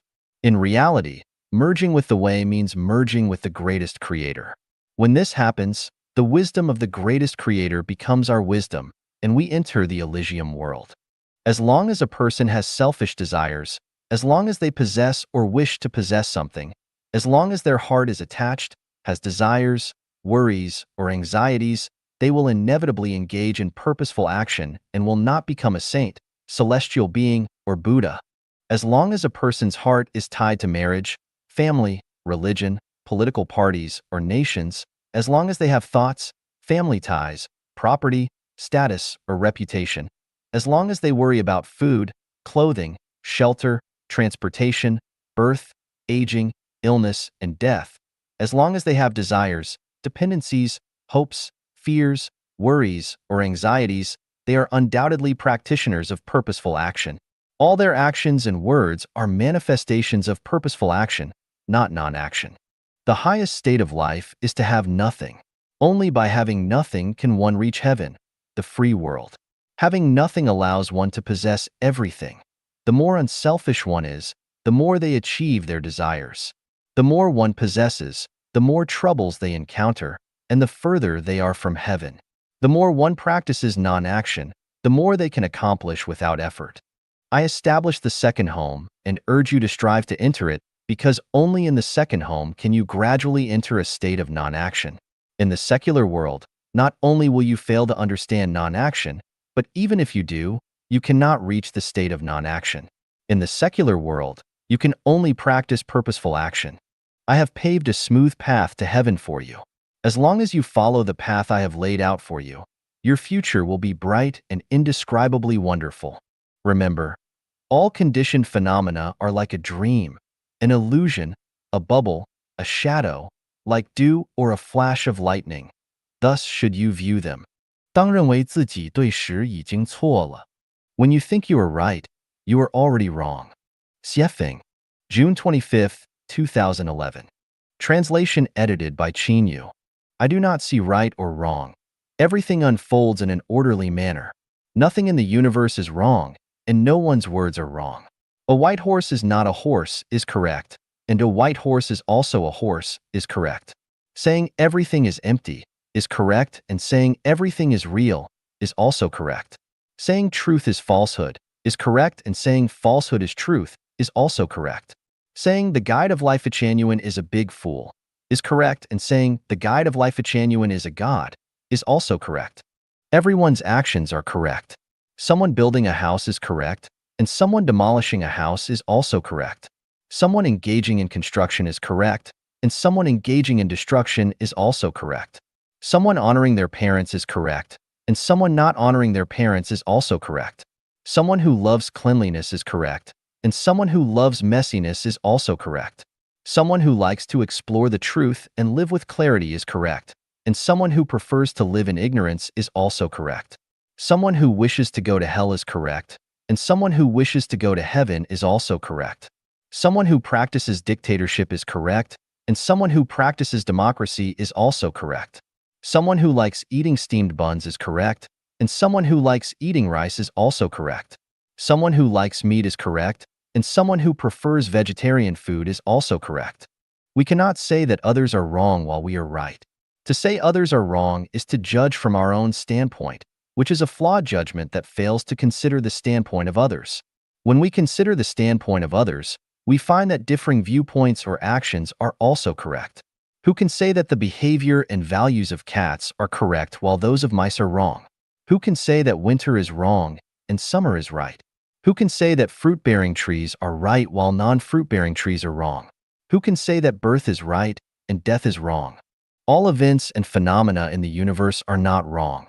Earthquakes are not wrong, volcanic eruptions are not wrong, droughts are not wrong, and floods are not wrong.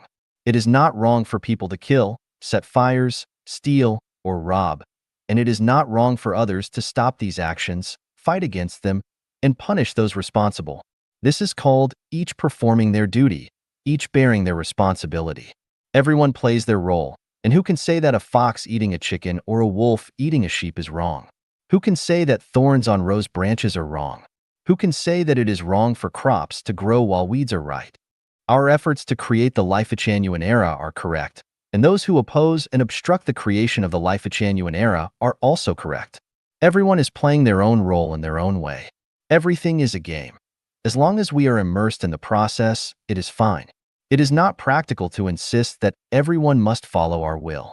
It is in accordance with the Tathagata's intention for all life to blossom according to its nature.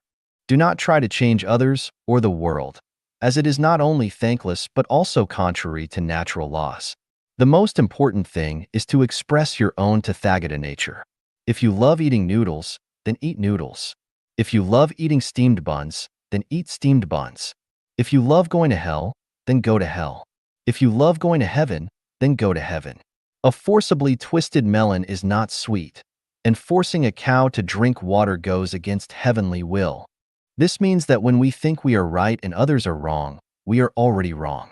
Now, let's consider the other side of things. For thousands of years, Humanity has lived in worry, pain, trouble, anxiety, conflict, and fear. This fact proves that humanity has been walking on the wrong path. Our understanding of life, time and space, life, and the origin of existence is wrong. Our ways of thinking are wrong, and our values and views on life are wrong. Therefore, any person within this huge, wrong thinking circle, regardless of how they judge things, speak, or act, is wrong. Thus, when any person thinks they are right, they are already wrong. Anyone who believes they are right is in elusive thinking. Is there someone who is right? Answer: yes. If a person is free from worry, pain, anxiety, concern, and fear, then they are right. Everything they say is right, and everything they do is right. Existence itself and things themselves have no right or wrong. However, I am discussing right and wrong here, which proves I am also wrong. Because I can prove that I am wrong, I am right. But because I think I am right, I am wrong again. 感性理性知性灵性 Sensibility, rationality, intellectuality, and spirituality. Xiefeng, May 27, 2012. Translation edited by Qin Yu. Mr. Shrek the Monster has introduced us to the Mysteries of Life series, Extraterrestrial Civilization Contact Volume, which mentions that 37,000 years ago, there was a continent called Lemuria floating in the Indian Ocean. The civilization of that era was centered around sensibility. About 10,000 years ago, during the Atlantis period, human civilization was primarily centered around rationality. And in the following 10,000 years, human civilization centered around intellectuality. And what about the future? In the future, human civilization will evolve towards spirituality, which is also the symbolic mark of the Life-Genuine era. Now, I will explain the meanings and significance of sensibility, rationality, intellectuality, and spirituality. We should not look up definitions in dictionaries. Chinese culture is divinely created, and Chinese characters are divinely created. We should understand sensibility, rationality, intellectuality, and spirituality directly from the meanings of the words themselves. Firstly, the common point among sensibility, rationality, intellectuality, and spirituality is nature. Sensibility is to feel nature. Rationality is to understand and organize nature. Intellectuality is to know and comprehend nature. And spirituality is to approach nature flexibly and dynamically. Nature is the essence of the universe. Take care of the big things, and the little things will take care of themselves. When we feel, understand, organize, know, and approach nature flexibly, the mysteries of life, and the universe become clear. What is the universe? The universe is nature. The myriad things in the vast world are all nature, all manifestations of nature. Nothing can exist apart from nature. Mountain nature, water nature, fish nature, bird nature, beast nature, human nature, divine nature, demonic nature, flower nature, Buddha nature, etc. Who can exist without nature? The core of Buddhist philosophy is nature. The one who best inherited the wisdom of the Buddha, Shakyamuni, is Kashyapa. Shakyamuni held a flower and Kashyapa smiled. Others did not understand. Kashyapa is the ancestor of Zen Buddhism. The core figure of Zen Buddhism is Bodhidharma. Bodhidharma was the last Indian Zen master and the first in the Eastern lands. Thus, in China, Bodhidharma is called the ancestor of Zen Buddhism. The treatise on the bloodline of the patriarch clearly states, Buddha is nature, and nature is Buddha. Therefore, practicing Buddhism is practicing nature, and practicing nature is practicing Buddhism. Seeing one's true nature is becoming a Buddha. What I guide in Life-Genuine is nature, love, and Tao. Why practice nature, love, and Tao? This is determined by the three essential elements of the universe: consciousness, structure, and energy. Tao is the characteristic of consciousness. Nature is the characteristic of structure, and love is the characteristic of energy. Therefore, we need to practice nature, love, and Tao. After 2013, humanity will enter a new civilization, the Life-Genuine era. The characteristic of the civilization in the Life-Genuine era is spirituality. Spirituality is the nature of celestial beings. In the coming 1,000 years, All members of humanity will live like celestial beings. Time is the best standard to test truth. Facts speak louder than words. The current life in the second home, established by Life Genuine, is the life of celestial beings. There are no conflicts, no arguments, no deception, no intrigue, no suffering, no anxiety, no worries. No one pockets anything found on the road, and doors are unbolted at night. Everyone is happy, joyful, free, and content, living like celestial beings. Why is this possible? Because we have inherited human civilization, having gone through the stages of sensibility, rationality, and intellectuality, and have now entered the era of spirituality. The main feature of the human spiritual civilization era is to live out the Tathagata nature, living entirely according to the will of the Creator, the greatest Creator. It is to bloom one's own nature freely and without restraint. The sixth patriarch of Zen Buddhism, Huineng, has classic explanations of self-nature. All phenomena are inseparable from one's own nature. How unexpected! The self-nature is originally pure. How unexpected! The self-nature is originally neither arising nor ceasing. How unexpected! The self-nature is originally complete in itself. People should approach nature flexibly and dynamically, live in nature, not in immorality, ethics, ideology, truth, doctrine, nation, religion, political party, family, or organization. People no longer pursue, possess, or control anything but bloom their own nature freely and timely like flowers. Those who cannot feel nature are ignorant. Those who cannot understand or organize nature are foolish. Those who do not know nature are ignorant. Those who do not approach nature flexibly and dynamically are barbaric. Everything is nature. The entire universe is a dance of nature. Attempting to transcend nature is as foolish and ignorant as someone pulling their own hair to lift themselves off the ground. If practice and cultivation do not confront nature or do not practice nature, it is like scratching an itch through a thick glove. It is off-topic, upside down, and illusory. It is not only difficult to achieve happiness, joy, freedom, and contentment in life, but also impossible to reach the Elysium world of heaven. How to practice nature? It is subtle and profound, difficult to articulate. The best method is to follow my roadmap. I am the guide for the human spirit and soul. As long as you follow my guidance, your wishes will be fulfilled and your ideals will be realized. This can be verified by the Chanyuan Celestials living in the second home.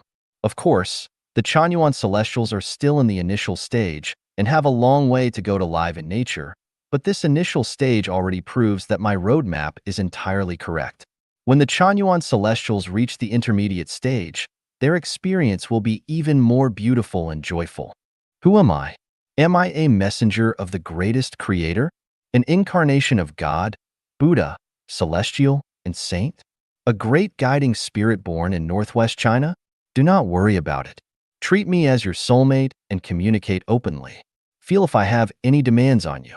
If I do, then I am a demon. If I do not, and instead guide you step by step to the peak of life and life, why not take advantage of it? Why not do a business that only gains and never loses? Face reality and yourself honestly. Act according to your nature. Discard hypocrisy and falsehood. Do not make a fuss. Do not be hysterical. Do not attempt to escape reality. Live authentically and be yourself. Otherwise, you will not enter the new human civilization, the Life Genuine era of spirituality. 自性佛性如来本性天性. Self-nature, Buddha nature, Tathagata nature, and heavenly nature, innate nature. Xiefeng. June 7, 2012. Translation edited by Qin Yu. Self-nature is Buddha nature, and Buddha nature is Tathagata nature. Self-nature, Buddha nature, and Tathagata nature are Buddhist terms representing different expressions of understanding ultimate reality. In essence, whether it is called a potato, yam, or spud, they all refer to the same edible item. Tea, mung bean soup, milk, coffee, Coca-Cola, alcohol, blood, penicillin, etc. all share one common element, water. This water is self-nature, Buddha nature, and Tathagata nature. The principle behind the statement, all sentient beings have Buddha nature, lies in this concept. Self-nature, Buddha nature, and Tathagata nature are the original elements that constitute any entity. Adding or subtracting something from the original state results in various complex and diverse forms. Whether it is an elephant, an ant, a rabbit, a horse, a snail, an ox, a human, a Buddha, a demon, a god, or a monster, they all share one common element, nature. This nature is Tathagata nature, Buddha nature. By adding or subtracting something from this Tathagata nature, different life forms emerge. Just as humans, whether male or female, share the common element of being human, the difference lies in their structure, resulting in the distinction between men and women. A house, regardless of whether the door faces east, south, west, or north, whether it is made of iron, wood, plastic, or paper, regardless of the size of the windows, the roof material, or the interior area, is still called a house. Every kind of life is one, and all life is one. This oneness is self-nature, Buddha nature, Tathagata nature. In this sense, all beings are equal. Adding feathers and wings to this oneness results in flying insects and birds. Adding hands results in humans. Reducing mobility results in trees and plants. Increasing mobility results in animals. The oneness can be large or small, round or square, long or short, colorful or plain. An elephant, no matter how large, is one. An ant, no matter how small, is one. A butterfly, no matter how colorful its wings, is one. A moth, no matter how plain its wings, is one. How unexpected! The self-nature is originally pure. How unexpected! The self-nature is originally neither arising nor ceasing. How unexpected! The self-nature is originally complete in itself. How unexpected! The self-nature is originally unshakable. How unexpected! The self-nature can produce all phenomena. Self-nature is like this, and so are Buddha nature and Tathagata nature. Self-nature is self-harmonious, and naturally, Buddha nature and Tathagata nature are also self-harmonious. Neither arising nor ceasing, neither defiled nor pure, neither increasing nor decreasing. No sensation, no perception, no mental formations, no consciousness. No eye, ear, nose, tongue, body, or mind. No form, sound, smell, taste, touch, or objects of mind. No realm of the eye, up to and including no realm of mind consciousness. No ignorance and also no ending of ignorance, up to and including no old age and death, and also no ending of old age and death. No suffering, no cause of suffering, no cessation of suffering, and no path. No wisdom and no attainment with nothing to attain. A person's Tathagata nature is self-harmonious. Without Tathagata nature, it is not self-harmonious. A man must unite with a woman to achieve a certain level of self-harmony, and similarly, a woman must unite with a man to achieve a certain level of self-harmony. Tathagata nature has no gender distinction, nor does it have distinctions of size, length, height, weight, beauty, or ugliness. This is like the debate over whether human nature is inherently good or evil. In reality, not only at the beginning of life, but even in the middle and at the end, human nature has no distinction between good and evil. Only when this nature is expressed can it be judged as good or evil. Once this nature is expressed, it is no longer Tathagata nature but the unique nature of a thing or life. At this point, we must ask, what nature is exhibited by a cat eating a mouse, a wolf eating a sheep, or a cow eating grass? Is it self-nature? Is it Buddha nature? Is it Tathagata nature? The answer is none of these. They exhibit their respective heavenly natures. The terms cruel by nature and kind by nature originate from this. What is exhibited by various things and lives is not self-nature, Buddha nature, or Tathagata nature, but heavenly nature. Just as tea, alcohol, and milk have water as their main component, they do not exhibit water but their respective different natures. Heavenly nature is the characteristic given by the Creator to each thing in life, different from other things and lives. The structural elements of each thing and life are the same, but due to different structures, they exhibit different characteristics. Just as wooden beds, wooden doors, wooden tables, wooden stools, and wooden windows are all made of wood, but due to different structures, they exhibit different characteristics. In this sense, self-nature, Buddha nature, and Tathagata nature are like wood, while heavenly nature is like beds, doors, tables, stools, and windows. Here arises a question. Should a thing or life exhibit Tathagata nature or heavenly nature? The answer: it must exhibit heavenly nature. If it exhibits Tathagata nature, then all things and lives will be uniform, with no distinction of levels. The vast world will have a single appearance, either all water or all wood. Only by exhibiting heavenly nature can there be a dazzling array of diversity, with tea, alcohol, milk, doors, windows, tables, chairs, plants, animals, humans, celestials, gods, demons, goblins, and monsters. The Creator's will is not for things and lives to exhibit self-nature, Buddha nature, or Tathagata nature, but to exhibit their respective heavenly natures, each fulfilling its role. A table functions as a table, not as wood. Milk does not fulfill the function of milk, but insists on fulfilling the function of water, which is contrary to Tao and will cause distress. I previously said that one should bloom like a flower, exhibiting Tathagata nature, and that a cat catching a mouse exhibits Tathagata nature. This is inaccurate and confuses Tathagata nature with heavenly nature. However, I said this to align with the traditional understanding of Tathagata nature. I know that when I say bloom like a flower, you will inevitably exhibit heavenly nature. No matter how hard you try, you cannot exhibit Tathagata nature. Therefore, saying this is not a big deal. A cup of tea, when asked to exhibit Tathagata nature, can only show the characteristics of tea, not water. In fact, the above analysis and explanation are not very beneficial and may make the issue more complex, trapping people in conceptual constraints. The simplest method is for a person